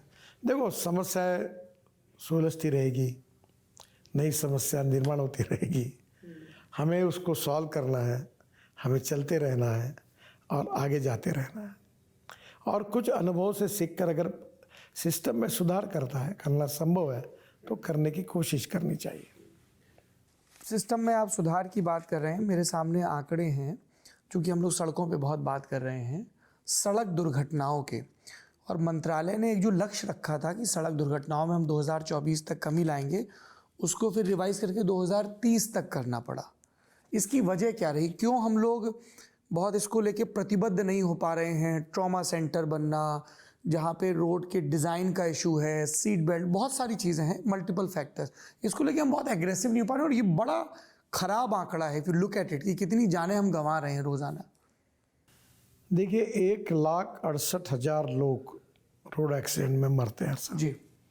और उनमें से 18 से 35 वयोगट में 60% है। और आपने जो कहा वो सच है कि हमने ये तय किया था कि 2024 के पहले 50% हार्ट एक्सीडेंट कम करेंगे, पर हम इसमें यशस्वी नहीं हुए हैं। इसका बेसिक कारण ये है कि इसमें 4 प्रमुख रूप के कारण हैं। रोड इंजीनियरिंग, जिसमें ब्लैक स्पॉट का आइडेंटिफाई करना, आगे कोई ऐसी जगह नहीं रखना, ट्रैफिक सिग्नल लगाना, साइनेज बोर्ड लगाना, हमने सब कुछ किया, कर रहे हैं। हम 4,000 से ज़्यादा ब्लैक स्पॉट हमने सुधारे हैं। ऑटोमोबाइल इंजीनियरिंग में हमने एक स्टार रेटिंग लाया, 6 एयरबैग्स इकोनॉमिक मॉडल में आई, सब सुधार किया। इमरजेंसी में हमने अभी एम्बुलेंस रखी है हर जगह पर ताकि तुरंत एडमिट कर सके। 670 रोड साइड एम्यूनिटीज़ बना, उसमें हेलीपोर्ट बना रहे हैं ताकि एक्सीडेंट हो तो उसको लेके जाएंगे। इसमें चौथा ई है एजुकेशन, उसमें लोगों को सिखाना, ह्यूमन बिहेवियर को बदलना, ये सबसे इम्पोर्टेंट चीज़ है। 5वीं बात है इन्फोर्समेंट, नया कानून बनाया। बात अटक कहाँ जाती है कि कानून के प्रति डर भी नहीं और सम्मान भी नहीं। आप फॉरेन में जाइए, तुम क्रॉस करो तो गाड़ी रुक जाती है, रेड सिग्नल होगा तो रुक जाती है, रॉन्ग साइड कोई जाता नहीं, रास्ते के बीच में कूद कर कभी रोड क्रॉस नहीं करता। ये अगर गाड़ी स्कूटर चलाता है तो हेलमेट पहनता है, दारू पीकर गाड़ी नहीं चलानी चाहिए, ये स्पीड लिमिट की बात है उसका पालन करना चाहिए, लेन डिसिप्लिन का पालन करना चाहिए। ये जो कानून के प्रति एक कटिबद्धता चाहिए वो लोगों में पैदा होने की आवश्यकता है। कैसे आएगी? अब हम बच्चों को सिखा रहे हैं, अभी अमिताभ बच्चन, सुधा मूर्ति, मैं और वो त्रिपाठी अपने फिल्म एक्टर पंकज त्रिपाठी, दिन भर हमने एक चैनल के लिए कार्यक्रम किया, लोगों को कन्विंस करने की कोशिश की, बच्चों को समझाने की कोशिश की। NGO, social organisation, university, colleges सब मिलकर काम कर रहे हैं। मैं खुद, मेरा एक्सीडेंट हुआ, मैं 4 जगह मेरा पैर टूटा हुआ है। कब? ये 2004 में हुआ। कैसे? तब मैं गाड़ी के का ट्रक था, ड्राइवर मेरा गाड़ी जाकर ट्रक पे गई, मेरी पत्नी, मेरे बच्चे, काफ़ी मैंने भोगा इसमें। मैं बहुत संवेदनशील हूँ इस विषय के बारे में, पर दुर्भाग्यवश अब मेरे 10 साल पूरे हो रहे हैं। सब जगह पर ये डिपार्टमेंट में मुझे यश मिला है, पर लोगों का स्वभाव बदलने में अभी तक कामयाबी नहीं मिली है। और ये कबूल करते हुए मुझे दुख भी है, दर्द भी है, पर मैं कोशिश करते रहूँगा। हम लोग, मेरे साथ फिल्म एक्टर, सेलिब्रिटीज़, प्लेयर्स सब मिलकर प्रयास कर रहे हैं, मीडिया का सहयोग। हम एक दिन इस देश को निश्चित रूप से 2030 तक हम 50% मौतें कम करेंगे। देखो, कोविड में इतने लोग नहीं मरे, लड़ाई में नहीं मरे, दंगे में नहीं मरे, इतने लोग केवल रोड एक्सीडेंट में मर रहे हैं, ये अच्छी बात नहीं है। अब लोगों ने रोड के संबंध के नियमों का पालन अगर हर व्यक्ति कठोरता से करेगा तो एक्सीडेंट नहीं होंगे। अभी आप कह रहे थे कि लोग कानून का पालन नहीं करते हैं। मोटर व्हीकल को लेके नया कानून आया, फाइन बढ़ा दिया, ट्रांसपोर्टर्स तुरंत हड़ताल पे चले गए। नहीं, मोटर व्हीकल एक्ट में जो हमने का फाइन बढ़ा, ये बढ़ा, उसके खिलाफ किसी ने स्ट्राइक नहीं किया, उनके विषय अलग थे। होता है कि जब कोई एक्सीडेंट करता है तो ट्रक ड्राइवर को वही रुकना चाहिए, उसको पूरे अटैच, अगर भाग जाता है तो फिर उसके ऊपर कार्रवाई होगी। तो उनका कहना था कि अगर हम भाग नहीं जाएंगे तो लोग हमको मारते हैं, ट्रक जला देते हैं, तो फिर उसमें पुलिस स्टेशन में जाकर उसने बैठना चाहिए। ऐसा कुछ दंड संहिता में जो चीज़ें वो जोड़ी जा रही थी उससे उनको दिक्कत वो बातों का होम मिनिस्टर के साथ बातचीत हुई, उसके ऊपर वे आउट निकल गया। एक जगह और वे आउट अभी नहीं निकल रहा है, वो है बैटरी स्वीपिंग पॉलिसी। मेरे सामने ये नीति आयोग की टिप्पणी है मंत्री जी कि इंटरऑपरेबिलिटी और स्टैंडर्डाइजेशन का सुझाव है। उन्होंने कहा है कि इस पे ऑटोमोबाइल इंडस्ट्री का विरोध भी, इसलिए फाइनल मसौदा अभी तक नहीं आ पाया है। देखिए, कहाँ अटका है? इसकी जरूरत, because you are a very strong advocate of electric vehicles. पहली बात इसकी जरूरत नहीं है। मैं आपको एक बात समझता हूँ, मेरे घर में इलेक्ट्रिक कार है। अब एक कार, मेरी कार की कैपेसिटी 400 किलोमीटर है। मैं दिन भर मुश्किल से मैक्सिमम 50-60 किलोमीटर चलता हूँ। रात को आके गाड़ी चार्ज होती है। एक स्कूटर बजाज और TVS ने अध्ययन किया है, वो दिन भर 24 से 26 किलोमीटर चलती है। तो आप गाड़ी को चार्जिंग 140-125 किलोमीटर का, तो कोई चार्जिंग की ज़रूरत नहीं। प्रॉब्लम कहाँ आता है, जब आप दिल्ली से कटरा जाओगे या दिल्ली से जयपुर जाओगे, यानी आप एक दिन में 400 किलोमीटर से ज़्यादा 600-700 किलोमीटर तब है। तो इसलिए भी हमने हमारे 670 रोड साइड एमिनिटीज़ में हम चार्जिंग स्टेशन बना रहे हैं। हमारी ऑयल कंपनियां जो है वो पेट्रोल पंप पर चार्जिंग स्टेशन बना रहे हैं, और जल्दी ये निर्माण हो जाएंगे तो इलेक्ट्रिक गाड़ी दिल्ली से मुंबई जाएगी, मुंबई से चेन्नई जाएंगी, कोई प्रॉब्लम नहीं आएगा। और बैटरी स्वीपिंग की जरूरत नहीं पड़ेगी। हाँ, वो ऑप्शन हटा ही दिया गया। हटा दिया। नहीं, इसके बाद भी मेरा कहना है, कोई अगर नया ऑप्शन वाली टेक्नोलॉजी आती है तो करिए। देखिए, हमने इलेक्ट्रिक व्हीकल लाया तो इसकी कॉस्ट $150 पर किलोवाट पर आवर थी, लिथियम आयन बैटरी की। अब वो $112 पे आई है पर किलोवाट पर आवर। और जिस दिन $100 पे आएगी, उस दिन पेट्रोल डीजल की गाड़ी और इलेक्ट्रिक गाड़ी की कीमत सेम रहेगी। अब मैं आपको बताता हूँ, अब मेरी गाड़ी में खर्चा नहीं के बराबर है, क्योंकि ऐसा है कि जो 1 लीटर पेट्रोल 120 रुपये का लगता है, वह बिजली 6 रुपये की लगती है, 2 यूनिट। हाँ, इसमें लेकिन मैं अभी भी कहूँगा, जैसे मैं आपको अपने घर का उदाहरण दे रहा हूँ। मेरे पिताजी हैं, वो चंडीगढ़ से यहाँ आते हैं, तो उन्होंने बड़े उत्साह में इलेक्ट्रिक व्हीकल ले लिया। अब जैसे उनको कल वापस जाना है, तो सोच रहे हैं कि ये किसानों का प्रोटेस्ट है, डिटूर करना पड़ेगा, पूरे चार्ज में पहुँच जाएगी नहीं पहुँच जाएगी, वो अभी, इसीलिए मैं कह रहा हूँ। देखो, ये चार्जिंग स्टेशन जो है ये निर्माण प्रक्रिया में है, और अभी ये समस्या है कि चार्जिंग स्टेशन जितने चाहिए उतने नहीं बने हैं, पर 670 हम बना रहे हैं रोड साइड एमिनिटीज में। आने वाले 1-1.5 साल में चार्जिंग स्टेशन बन जाएंगे, फिर दिल्ली से चंडीगढ़ नहीं, दिल्ली से श्रीनगर तक जाना और आना संभव होगा, प्रॉब्लम ईजी हो जाएगा। एक आपकी प्रेस कॉन्फ्रेंस का बयान मेरे सामने है, 28 सितंबर 2023 का, जिसमें आप कह रहे हैं कि राष्ट्रीय राजमार्गों को गड्ढा मुक्त करने के लिए हम एक नीति का मसौदा तैयार कर रहे हैं। मैं मंत्री जी बुंदेलखंड से आता हूँ, वहाँ पे होती है माइनिंग, वहाँ पे बेतवा नदी है, उससे मोरंग निकाली जाती है, रेड सैंड। ओवरलोडिंग होती है ट्रकों की, सड़क बैठ जाती है दोनों तरफ से। तो अच्छी खासी सड़क बनी थी, लेकिन चूंकि दोनों तरफ लोडिंग रही, इस तरह के इश्यूज आते हैं। कई बार हम लोग बिहार में या मध्य प्रदेश में कुछ एक जगहों पर देखते हैं कि सड़कों के पैच बड़े ख़राब हो जाते हैं।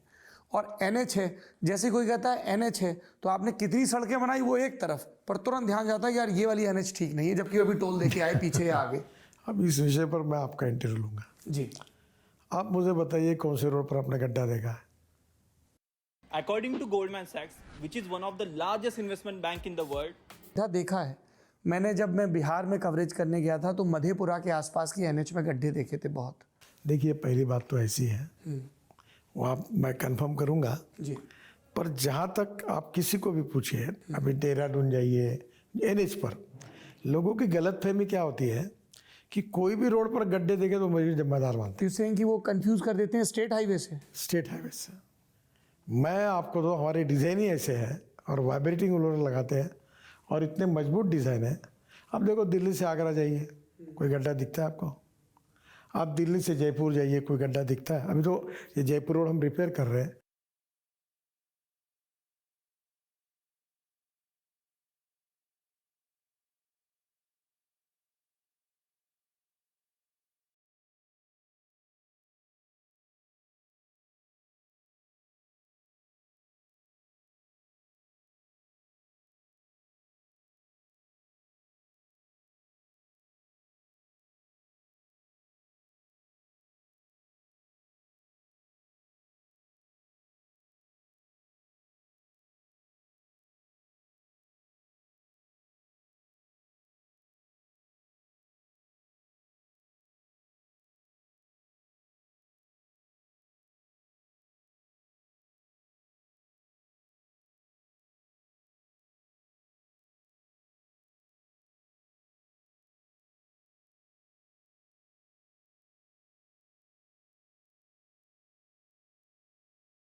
कुछ जगह रिपेयर का काम चालू रहता है, थोड़ी तकलीफ होती है, पर बाय एंड लार्ज रोड के क्वालिटी में अब गड्ढों की तकरार नेशनल हाईवे पे नहीं है। तो फिर आपको ये क्यों कहना पड़ा प्रेस ब्रीफिंग में कि मैंने गड्ढा ये ऑर्डर दे दिया है कि अगर कोई गड्ढा पड़ता है तो तुरंत उसको रिमूव करो, गड्ढा दिखना नहीं चाहिए। तो हमारे आरडी PD और RO बिल्कुल तुरंत ऐसा कोई होता है तो कार्रवाई करता है। एक जो इस सड़क की बात हो रही है, तब आप महाराष्ट्र में थे, केंद्र में अटल बिहारी वाजपेयी की सरकार थी और प्रधानमंत्री ग्राम सड़क योजना का एक इनिशियल मसौदा तैयार हो रहा था, और तब बताया गया कि अटल जी ने आपको बुला के आपसे सलाह ली थी। क्या हुआ था तब? उस समय सुंदरलाल पटवा ग्रामीण विकास मंत्री थे जी, मैं मुंबई में मंत्री था। मैंने फ्लाईओवर्स मुंबई पर हाईवे वगैरह बनाए थे। बाद में हमारी सरकार चली गई। पटवा जी मेरे अक्सर आते, उन्होंने कहा कि एक बार तुम ये गांव को जोड़ने वाली सड़क हमको बनाना है, अटल जी की बहुत इच्छा है। तो उन्होंने अटल जी से समय लेकर मुझे बुलाया। अटल जी मुझे जानते थे। उन्होंने कहा बहुत हुआ मुंबई में काम, अब गाँव को जोड़ने का काम करो। तो मेरे अध्यक्षता में कमेटी तैयार हुई और मैंने एक रिपोर्ट तैयार किया प्रधानमंत्री ग्राम सड़क योजना का। वो रिपोर्ट मैंने अटल जी को दिया और उसके 15 दिन के बाद डॉक्टर अब्दुल कलाम साहब ने उस योजना की घोषणा की, जिसका नाम था प्रधानमंत्री ग्राम सड़क योजना। और ये देश की सबसे फ्लैगशिप योजना है। आज भी लोग चाहते हैं और अभी हमारे सरकार में भी वो योजना शुरू है। और पहली बार देश के इतिहास में देश में 6.5 लाख गाँव है, उनमें से 3.5 लाख गाँवों को जोड़ने का काम हिंदुस्तान के इतिहास में किसने किया, तो उस व्यक्ति का नाम अटल बिहारी वाजपेयी है। और वो योजना बनाने का सौभाग्य अटल जी ने मुझे दिया, इसके लिए मैं अपने को भाग्यवान समझता हूँ। मंत्री जी एक बात बताइए, सड़कें लाइफ लाइन है, हम लोग सोशल साइंस की क्लासेस में पढ़ते हैं, देखते भी हैं, फिर कुछ एक बार देखते हैं कि सड़क बनी, गांव में बनी, शहर में बनी, तुरंत गड्ढे हो गए, लोगों ने सीसी की सड़क बनाई, मनचाहे ढंग से उस पर बैरियर बना लिए। एक कोई ऐसी फुल प्रूफ पॉलिसी नहीं बन पाई है गांव तालुका से लेके उस तक जिसमें अकाउंटेबिलिटी हो कि ये सड़क बनी है, अब ये नहीं होगी। जैसे जो चीज़ आपने केंद्र में की, बिल्ड ऑपरेट ट्रांसफर पीपीपी, नीचे के लेवल पे वो एक स्टैंडर्डाइजेशन क्यों नहीं हो पा रहा है? सबसे ज्यादा भ्रष्टाचार इसका कारण वीडियो ऐसा है देखते हैं, ऐसे पूरी लेयर उड़ जब जाती तक है। आप क्वालिटी अभी आप कभी मुंबई पुणे एक्सप्रेस हाईवे पे जाइए, जी, जो मैंने 98 में बनाया था, आज साल हो गए, 25 साल से ज़्यादा हो गए, आप देखो एक भी गड्ढा दिखेगा नहीं आपको। क्या होता है कि जब आप कोई काम करके क्वालिटी की चिंता करके वैसा डिज़ाइन करोगे तो होगा। अभी हमने UR2 में 25 लाख टन कचरा डाला है। अभी ये कालिंदी कुंज वाला रोड है, इसमें 25 लाख टन कचरा डाला है। बाद में हमने दिल्ली के रिंग रोड में कचरा यूज़ किया है, हमने अहमदाबाद डोलोरो में कचरा यूज़ किया है। तो प्रॉब्लम ये है कि हम उसका एक साइंस है कि कौन से इसमें कितना डालना, कैसा करना, उसके ऊपर उसका वाइब्रेटिंग रोलर से उसका रोलिंग रोलर कैसे घुमाना। तो अगर उस टेक्निक्स का, उसके नॉर्म्स का अगर पूरा पालन होगा तो प्रॉब्लम नहीं आएगा। प्रॉब्लम है कि शॉर्टकट कट यू शॉर्ट, ठेका लेते हैं और अपना थुक पॉलिश करके रोड बना देते हैं। वो भी बोल देते हैं इतना पैसा वहाँ इंजीनियर को लग गया, इतना पैसा फलाने नेताजी को लग गया, इतना बचा तो इतने में इतनी रोड। अकाउंटेबिलिटी नहीं किसी देखिए, की। मैं अपने बारे में बता सकता हूँ कि मैं 50 लाख करोड़ के काम अभी तक अवार्ड कर चुका हूँ अलग अलग डिपार्टमेंट में, और एक भी कॉन्ट्रैक्टर को अपना काम लेने के लिए कभी मेरे पास आना नहीं पड़ा। अभी आप बताए ना, वो कॉन्ट्रैक्टर हजारों करोड़, इंटरव्यू शुरू होने के पहले 8-10 हज़ार सर करोड़ मैं बना रहा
तो पत्रिका देने आया तो मैंने कहा कहाँ क्या है, तो बोले मैं इतनी टनल जैसे 4 किलोमीटर, सब बड़े बड़े काम कर रहा है, अभी तक मेरी उसकी पहचान भी नहीं थी।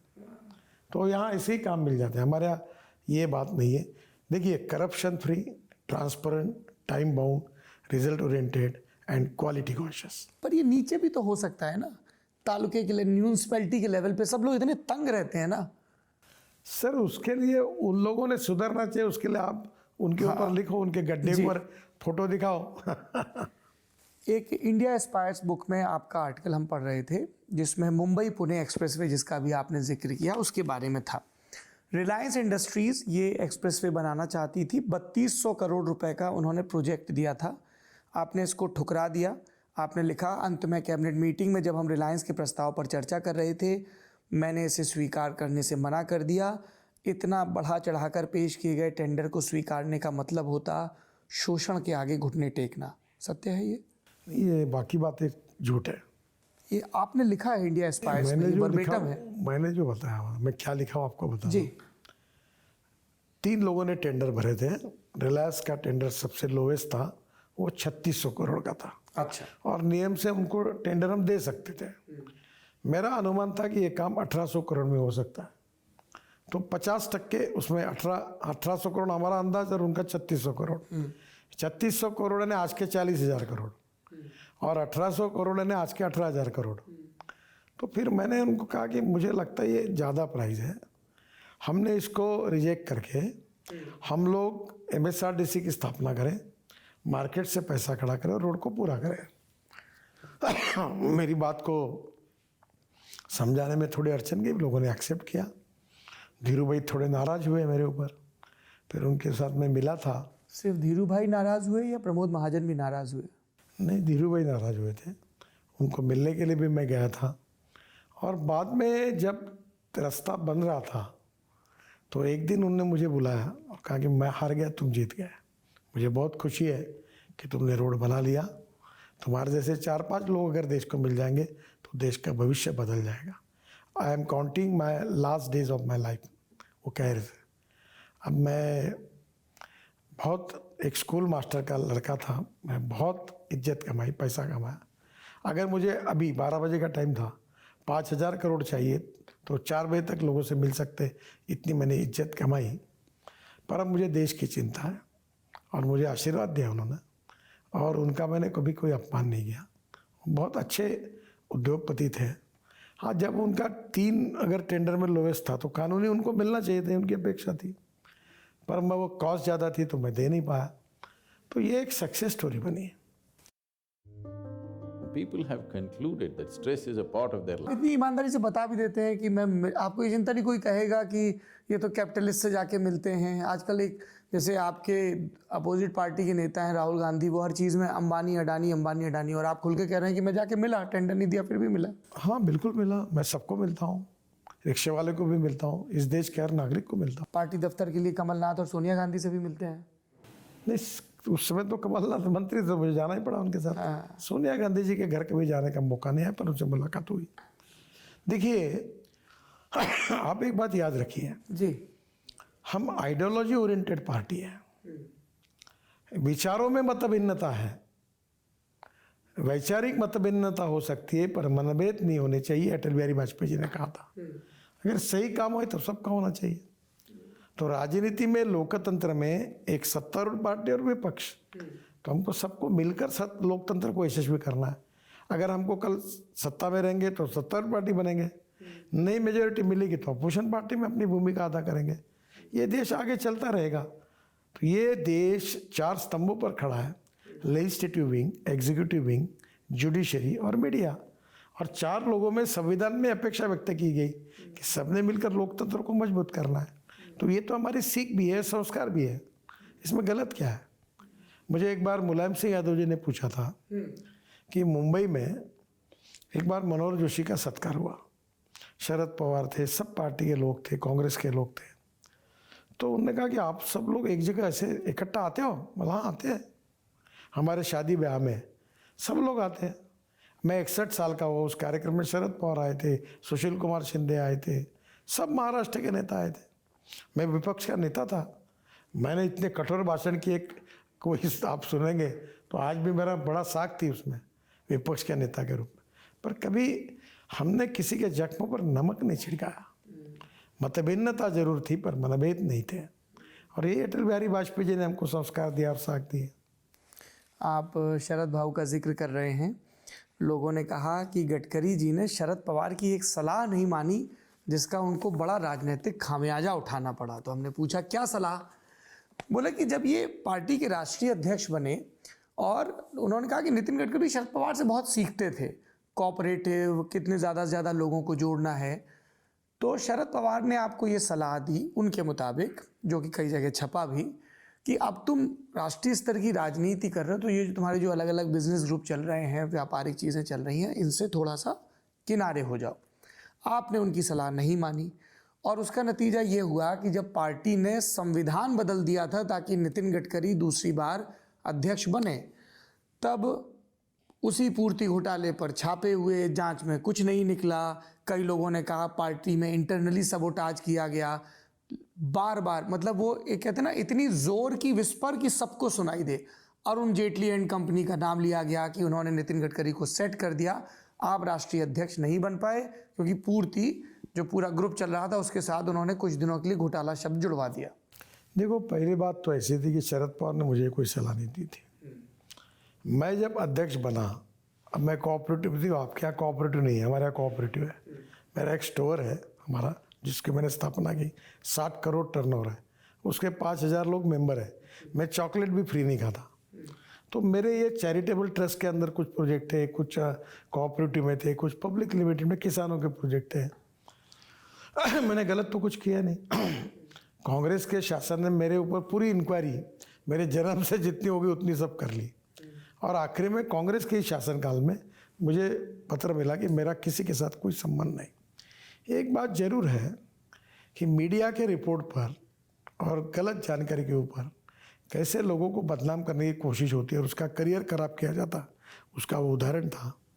अब ये षड्यंत्र था, सैबोटेज का, तो मैंने किसी पर आरोप भी नहीं किया और मुझे करना भी नहीं।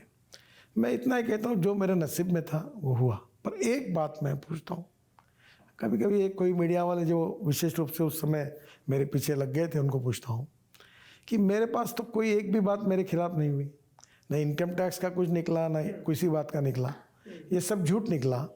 अब आप बोलते हो कि भैया हमसे गलती हो गई, पर जो मेरा नुकसान गलती बनाते हैं वो आपकी? हाँ, बोलते हैं। मेरे ऊपर जिन्होंने आरोप किए, मैं नाम नहीं लेता, बड़े बड़े नेता होंगे, वो मेरे को माफ़ी मांग के गए। गलत निकला वो। पर मैं ये मानता हूँ कि इसके कारण मैं किसी को दोष भी नहीं देता, और मैं किसी को, जो मेरे नसीब में था हुआ। जो बात आप अभी कह रहे हैं वो बात आपने आडवाणी जी और भैया जी जोशी से कही थी मुंबई में, जब उन्होंने आपको इस्तीफा देने के लिए कहा था? नहीं, मैंने कभी नहीं। आज भैया जोशी ने मुझे कहा भी नहीं। ये मेरी एक बार जब बात होती होती उन्होंने कहा कि भाई हमको साल भर यही लोगों को जवाब देना पड़ेगा कि भाई ये आरोप हुआ हुआ। उन्होंने बोला अच्छा काम करो, मैं तो आपके पास नहीं आया था, मुझे सेकंड टर्म चाहिए, मुझे नहीं बनना है, आप मैं रिजाइन करने के लिए तैयार हूँ। अपने आदमी किसने कहा था सेकंड टर्म के लिए फिर? क्योंकि संविधान में अगर पार्टी का संविधान बदल रहा है, इसका मतलब ऊपर से नीचे तक चर्चा हुई होगी। देखो, जो कंसर्निंग व्यक्ति था उसने ये कहा कि वे आप अभी हर साल इसका जवाब ही हमको देना पड़ेगा। तो उसने मुझे रिजाइन करने के लिए नहीं कहा, मैंने खुद होकर कहा कि आप क्यों तकलीफ उठाते हैं जवाब देने की। मैं तो आपके पास सेकंड टर्म मांगने के लिए किसी के पास आया नहीं हूँ। मेरा रिजाइन ले लो, आप नए अध्यक्ष को चुनो। इसमें आडवाणी जी ने मेरे से कोई डायरेक्ट नहीं कहा। आपके पद की मर्यादा है, इसलिए आप कभी इंटरनल सबोटाज की बात नहीं करते हैं? देखो, मैं अक्सर ये मानता हूँ कि मैं किसी के ऊपर आरोप नहीं करता, न करूँगा। मैंने कहा कि जो मेरे नसीब में था हुआ, मैं जिंदा दिल आदमी हूँ। अब ये सवाल उठता है कि मैं निर्दोष साबित होने के बाद जिन लोगों का ये मत बना, वो इसका विचार करें कि उनका जो था वो बात तो सही निकली नहीं है। क्योंकि जिस नामांकन पत्र पर नितिन गडकरी लिखा था, बाद में उसी में व्हाइटनर घुमा के राजनाथ सिंह लिख दिया गया। देखिए, मैंने खुद कहा कि आपको मेरे कारण मैं लायबिलिटी या बोझ लगता हूँ, या मेरा भाव हुआ था, तो मुझे क्यों बनाते हो, दूसरे को बनाओ। देखो, मैं बीजेपी का अध्यक्ष बनने के लिए किसी के पास नहीं गया था, सेकंड टर्म बढ़ाओ करके किसी के पास नहीं गया था। मैं पार्टी का कार्यकर्ता, जो काम दिया वो करता रहूँ, आज भी करता हूँ, आगे भी करता रहूँगा। इसी ठसक की आपके विरोधी भी खूब बात करते हैं।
कौन कुछ भी बात करते रहे, कुछ भी चर्चा करते रहे, ये कुछ भी हमने की- चलते रहना चाहिए, अपना काम करते रहना चाहिए।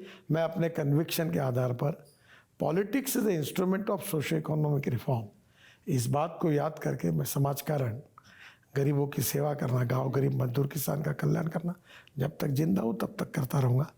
मेरी औकात और हैसियत से मुझे बहुत ज़्यादा पार्टी ने दिया है, मैं संतुष्ट हूँ। ये कुछ भी की चर्चा में एक चर्चा ये भी आई कि नोटबंदी के पहले प्रधानमंत्री ने कैबिनेट में सबको एक एक ब्लैंक पेपर दिया कि आपके हिसाब से कौन से नोट बंद करने चाहिए। तो नितिन गडकरी ने कहा सब बंद कर देने चाहिए 100 से ऊपर के, क्योंकि 50 के नोट की तो कोई गड्डी रखता ही नहीं है। ऐसा कोई पर्चा बांटा जाता है? 100% सब गलत है। ये सब इतनी कहानियां घूमती हैं मीडिया हाँ, में। ये पत्रकारों का काम ही रहता है, हाँ। दिन भर गॉसिप करना, बहुत कुछ लोगों का, तो फिर न्यूज़ बन जाएगी। अच्छा देखो, पत्रकारिता का मैं सम्मान करता हूँ, जी। गलत लिखने का भी अधिकार फंडामेंटल राइट है करके उसका सम्मान करता हूँ, पर ये पत्रकारों ने सोचना चाहिए कि कैबिनेट की- लिखने के पहले आधार क्या है, तथ्य क्या है, सच्चाई क्या है। ये तो जैसा वो फिल्मों में हीरोइन होती ना, हाँ। तो तुम्हारी कोई अगर पेपर सवे तो रोज वो नई शादी कर रही है, ऐसे ही लगता है। गॉसिप चलाते रहते हैं। हाँ, इससे क्या होता है, तुम्हारी विश्वसनीयता खत्म होती है। अब जैसे मेरे ऊपर आरोप किया, आपने कार्यक्रम कराया रात को 8 बजे, गडकरी के आरोप, ये वो ढकाना। अब मैं सब जगह नहीं दूँ, मेरे पर एक भी आरोप सिद्ध नहीं हुआ, मैं तो बाहर निकल गया, लोगों को समझ में आया। पर तुम्हारा क्या कि तुमने रोज कार्यक्रम रचा है झूठे, तो कभी ना कभी उनकी अपनी विश्वसनीयता घट अपनी जाती है। विश्वसनीयता का विचार करना। इसलिए we need credible journalism in the democracy. गलत हम करेंगे तो जरूर लिखो। अच्छा, ये भी गप है जिसमें मोदी जी ने उमा भारती जी को डांटते हुए कहा था कि मंत्रालय कैसे चलाना है नितिन गडकरी से सीखिए, आपकी तारीफ करते हुए, और उसके बाद आपको गंगा मंत्रालय मिल भी गया था। देखिए, ये सब बातें किसने क्या कहा और क्या नहीं कहा, एक तो वो आदमी बता सकता है जिसने सुना बता। इसमें आपने खंडन नहीं किया तुरंत? नहीं, देखो, पहली बात तो ऐसी है कि मैं ऐसी कोई बातें ना आपको पुष्टि दूंगा। नहीं, वो तो कैबिनेट है, वैसे भी सीक्रेट होता है वो तो। देखो, सब सीक्रेट होता है, हाँ जी। मुझे नहीं मालूम क्या हुआ है, मुझे इसके बारे में कोई पता नहीं है, पर जहाँ तक मुझे लगता है ऐसा नहीं कहा। एक मैं आखिरी चीज़ जानना चाहता हूँ, और आपने विस्तार से, आपने पूर्ति घोटाले के जो इल्ज़ाम लगे उस पर बात की, अध्यक्ष ही गई उसको लेके कि जिन्होंने किया वो सोचें, मंत्रालय के तौर पे आप अपनी संतुष्टियों की बात कर रहे हैं, व्यक्तिगत जीवन की आप खूब बात कर रहे हैं, पर कई लोग अभी भी पूछते हैं कि ये नरेंद्र भाई मोदी और संजय भाई जोशी की अदावत में नितिन गडकरी कहाँ से फंस गए? आप उनको पार्टी में पुनर्वास करके लेके आए, उनका गुजरात के दिनों का झगड़ा था दोनों लोगों का आपस में, फिर वो आपके बीच बोन ऑफ कंटेंशन बन गया। देखिए, इस विषय से तो मेरा कोई संबंध है न मैंने कुछ क्या नरेंद्र मोदी ने ऐसी कोई शर्त मुझे रखी इस थी? विषय पर कुछ बोलना ही नहीं है। ये जो पुरानी बातें 20-25 साल की होती वो खत्म हो गई। संघ, संजय जोशी संघ के प्रचारक हैं, वो अपना काम कर रहे हैं। आपके संपर्क में है?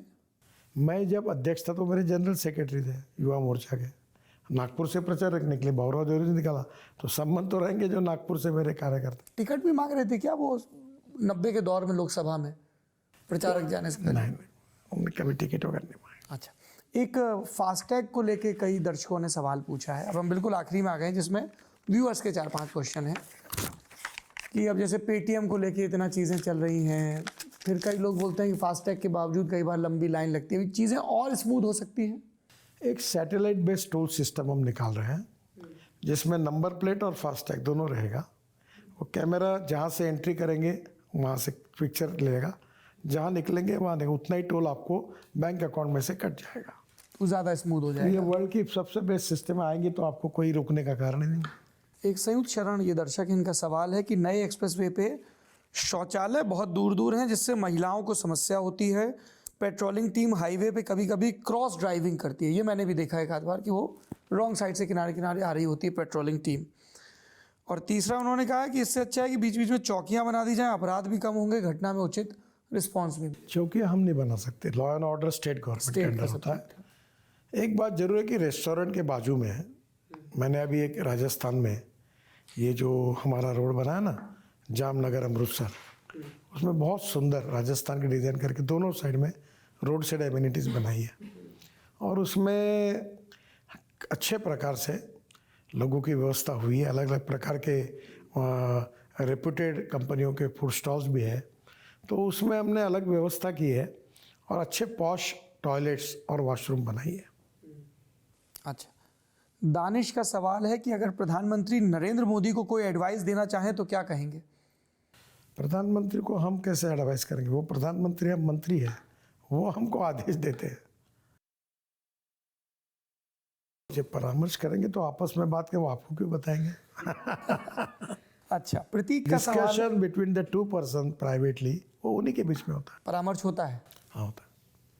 प्रतीक सिंह का सवाल है, अच्छा ये ज़्यादातर सवाल इसी पे हैं, नितिन गडकरी और मोदी जी के बीच संबंध कैसे हैं? क्या नितिन गडकरी मोदी जी के उत्तराधिकारी होंगे?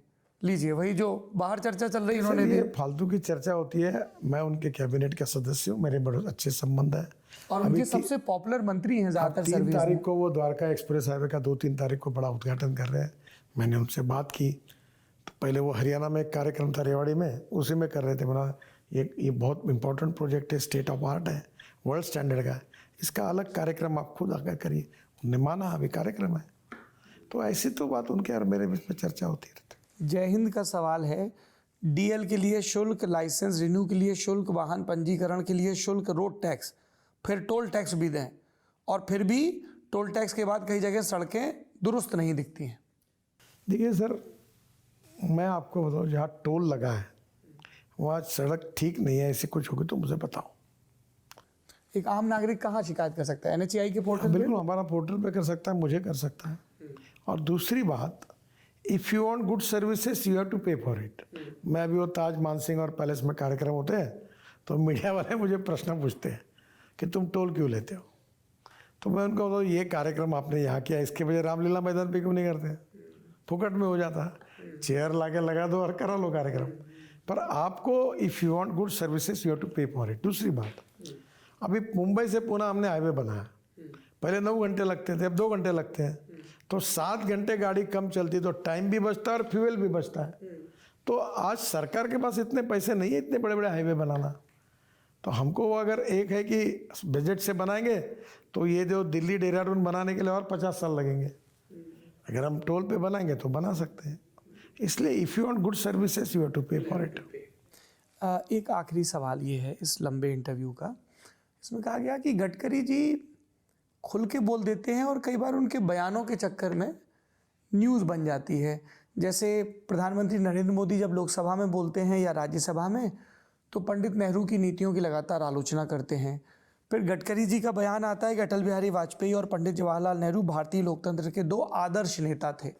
इन 2 बयानों को उठा के लोग वर्सेस शुरू कर देते हैं कि मोदी जी कुछ और बोल रहे हैं, गडकरी जी कुछ और बोल रहे हैं, मतभेद है दोनों में। देखिए, without contest and without reference ये चर्चाएं चलती रहती है। मैंने कहा था कि इस लोकतंत्र को यशस्वी करने के लिए रूलिंग पार्टी और विरोधी पार्टी दोनों भी चाहिए। अटल बिहारी वाजपेयी जब थे विपक्ष के सदस्य थे तो नेहरू जी उनका भाषण सुनते थे, उनका सम्मान करते थे। नरसिंह राव जी ने उनकी सरकार होने के बाद भी यूनो में बोलने के लिए अटल बिहारी वाजपेयी को भेजा था। हाँ, वो और सलमान खुर्शीद गए थे। तो मेरा जो कहना है कि ये बात मैंने रखी, उसका रेफरेंस अलग था, उसका विचार अलग था। मैं कोई नेहरू जी के विचारों का समर्थक नहीं हूँ, पर हमारी विचारधारा अलग है, उनकी विचारधारा अलग है। और मोदी जी जो कहते हैं वो विचारों के खिलाफ कहते हैं। पर लोकतंत्र में इस उदाहरणों के द्वारा उस समय कैसा था संबंध, ये मैंने बताया। तो हमारे दोनों के रेफरेंसेस अलग है, कॉन्टेक्स्ट अलग है। दोनों को मिक्स करना और उल्टा करके देना, ये पत्रकारिता की विश्वसनीयता बढ़ाने वाली बात नहीं है। आगे पीछे का नहीं देख रहे हैं, बीच झूठ का है देख पूरा। रहे हैं। आप अगर पूछो मेरे दोनों स्टेटमेंट और मोदी जी का, इसमें कोई जमीन आसमान का अंतर है। और आप इसमें जोड़कर कारण न होते हुए जो एक प्रकार से जो बोलते हैं ना मिस्यूअस बदमाशी करते हैं, हेडलाइन करते बदमाशी तो नहीं बोलता हूँ, मिस्यूअस पत्रकारिता है, दैट एक इज नॉट आपका- क्रेडिबल पत्रकारिता। ये ठीक नहीं, इतना ही मैं कहूँगा। 24 जुलाई 2022 का नागपुर का एक स्टेटमेंट है, राजनीति अब सामाजिक या विकास के परिवर्तन के साधन के बजाय 100% सत्ता का खेल बन गई है। देखिए, सत्ता कारण और समाज कारण इसमें फर्क है। और हर एमपी एमएलए ने एक सामाजिक विकास प्रकल्प, सेवा प्रकल्प चलाना चाहिए। ये बीजेपी का अध्यक्ष था, मैंने कहा था। मोदी जी भी आप सबको कह रहे खेल कूद स्पर्धा लो, सांस्कृतिक महोत्सव लो। अभी मैं एग्रो विजन लेता हूँ, अभी एडवांटेज विदर्भ लिया, लाखों लोग आते। अभी मैंने 66 खेल, 70,000 खिलाड़ी खेले, 8-10 हज़ार तो पंच थे, बड़ा आयोजन हुआ। बड़ा आयोजन किया। तो ये मैं मानता हूँ कि समाज के विकास के लिए और विकास में व्यक्ति के निर्माण के लिए अलग अलग प्रकार के कार्यक्रम, सेवा, शिक्षा, सांस्कृतिक करना, ये जो समाज कारण है, यही असली राजकारण है। गांधी जी जब काम करते थे देश के लिए, मरना मिटना और क्रांतिकारक करते, वो भी राजकारणी थे, पर अंग्रेजों के खिलाफ लड़ना और देश को स्वाधीनता हासिल करना, ये उसका मकसद था। तो मेरा कहने का उद्देश्य ये है कि जो राजनीति है ये केवल पावर पॉलिटिक्स नहीं है, सेवा, ये सब काम करना ही है। ये भाव मैंने रखा, ये मैंने आपके इंटरव्यू में भी रखा। अब आप मेरे घर से निकल कर मेरे वाक्यों को अलग अलग तोड़कर कोई उल्टा लिखोगे, निश्चित है, बिल्कुल अनएडिटेड आपको जाता मैं है। उदाहरण बता रहा हूँ जी। तो ये मैं अक्सर, अभी आप 10 बार बोल चुका हूँ कि अभी बीच में एक तो आप बोल देते हैं ना कि अब मेरा राजनीति, ऐसा कुछ मन नहीं है क्या राजनीति का? ऐसा मैंने बोला ही नहीं, हाँ, ये गलत है। उसी कार्यक्रम में कहा गया कि कभी कभी आप राजनीति छोड़ने के बारे में सोचते हैं, जीवन में और भी कई ये सार्थक। गलत है। ये जो पत्रकार है ये मिसच्यूअस पत्रकार है। हाँ, मैंने ये कहा था कि समाज की सेवा करना, अंत्योदय के आधार पर सामाजिक आर्थिक परिवर्तन के लिए काम करना, ये मेरी प्रायोरिटी है और ये काम करने में मुझे बड़ा आनंद होता है। और कभी कभी मुझे लगता है कि यही काम करते रहना चाहिए। अब इसका मतलब मैं राजनीति छोड़ रहा हूँ, ऐसा कुछ नहीं था, लिख दिया उसने। अर्थ का कहीं और ले जाके एक न्यूज़ पत्रकार ने उल्टा लिख दिया, बाकी लोगों ने उसको फॉलो किया, उसकी हिस्ट्री निकाल कर आपने मुझे सवाल पूछा। मैं तो इसीलिए पूछा कि स्पष्टता हो जाए कि कहा कि नहीं कहा, ताकि बाकियों के लिए क्लैरिटी हो जाए। आपने पूछा, इसमें आपकी गलती नहीं है। हाँ। पर ये जो आपके ज्ञाति बांधव है पत्रकार, इनको भी एक बार कहिए कि ऐसा मिसच्यूअस कर, हाँ मर्द जैसा काम करो। अगर मैंने कुछ कहा है हाँ। उसका आधार लेकर लिखो, कोई बात नहीं। चलिए, आपने खूब समय दिया। बस जाते जाते बीजेपी बीट कवर करने वाले एक पत्रकार ने पूछा, गडकरी जी से पूछ लीजिएगा, जब वो अध्यक्ष थे तो उनको प्रकोष्ठ खोलने का इतना चाव क्यों था? बुद्धिजीवी प्रकोष्ठ, बायोफ्यूल प्रकोष्ठ, ये प्रकोष्ठ, बोले इतने प्रकोष्ठ खोल दिए कि बाद में अमित भाई आए तो उनको कई बंद करने पड़े, कई को डिपार्टमेंट मर्ज करना पड़ा, और सब में 3-3, 4-4 संयोजक। 3-3, 4-4 संयोजक नहीं थे। देखो, जो जिस विचारों के एक्सपर्ट होते हैं, जिस कार्य के एक्सपर्ट होते हैं, उन लोगों को काम देना, हर कार्यकर्ता को काम और हर कार्य को एक कार्यकर्ता, उचित कार्यकर्ता को उचित काम और उचित काम के लिए उचित कार्यकर्ता, ये संगठन का नियम होता है। और जब आपके पास लाखों कार्यकर्ता होते हैं और पार्टी का विस्तार करना होता है, तो कोई किसानों का काम करता है, कोई युवाओं का काम करता है, कोई महिलाओं का काम करता है, कोई कार्यकर्ता सेवा प्रकल्प में मेडिकल कैंप लेता है, कोई काम बच्चों को पढ़ाने के लिए शिक्षा वर्ग लेता है।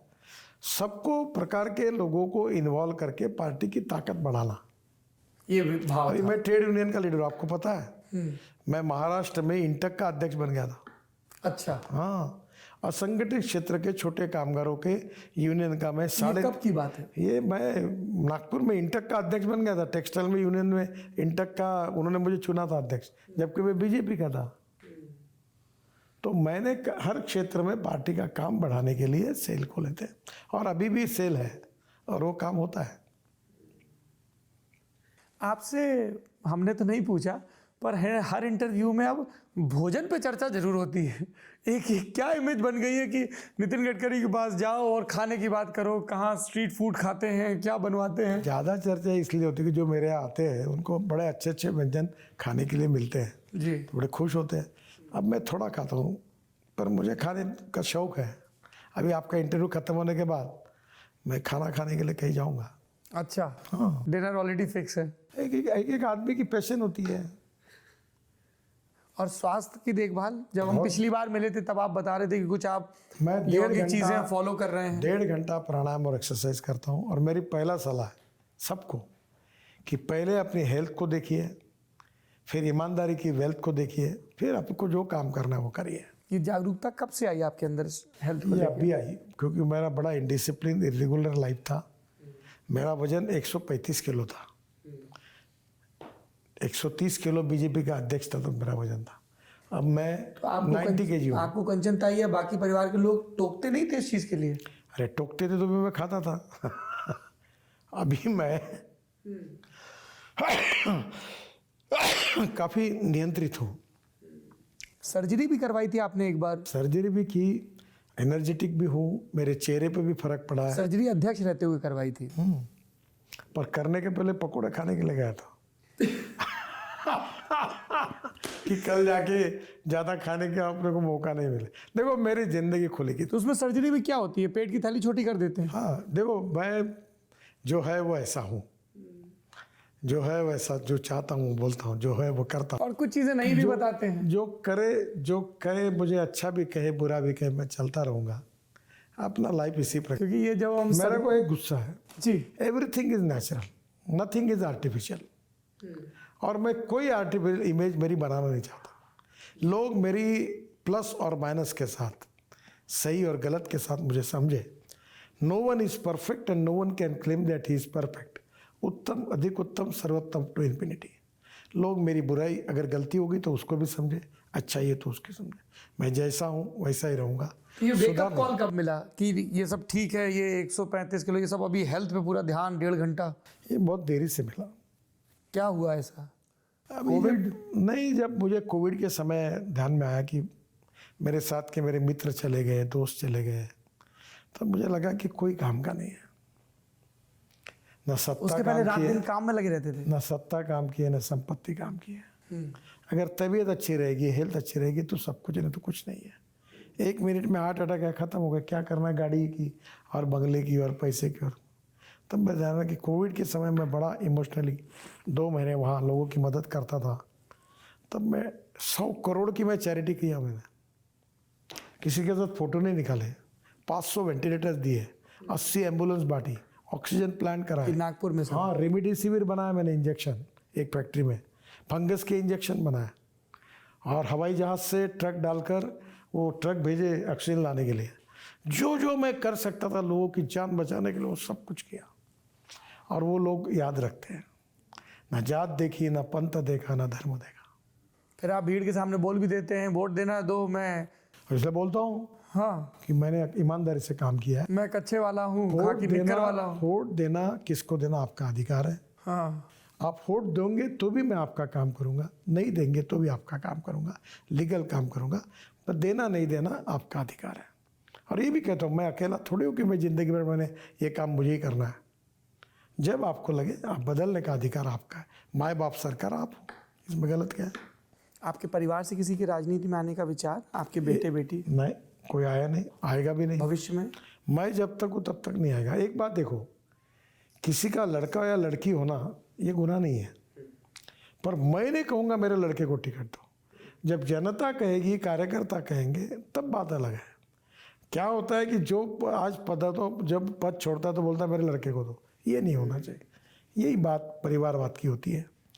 और मैं मानता हूँ कि व्यक्ति, उसकी जात, पंथ, धर्म, भाषा परिवार से बड़ा नहीं होता, व्यक्ति उसके गुणों से बड़ा होता है। और मैं ये उनको कहता हूँ, मेरे परिवार के लड़कों को, कि मेरा सब कुछ तुम्हारा है, पर मेरी राजनीतिक विरासत पर मेरे कार्यकर्ताओं का अधिकार है, मेरे पार्टी का अधिकार है।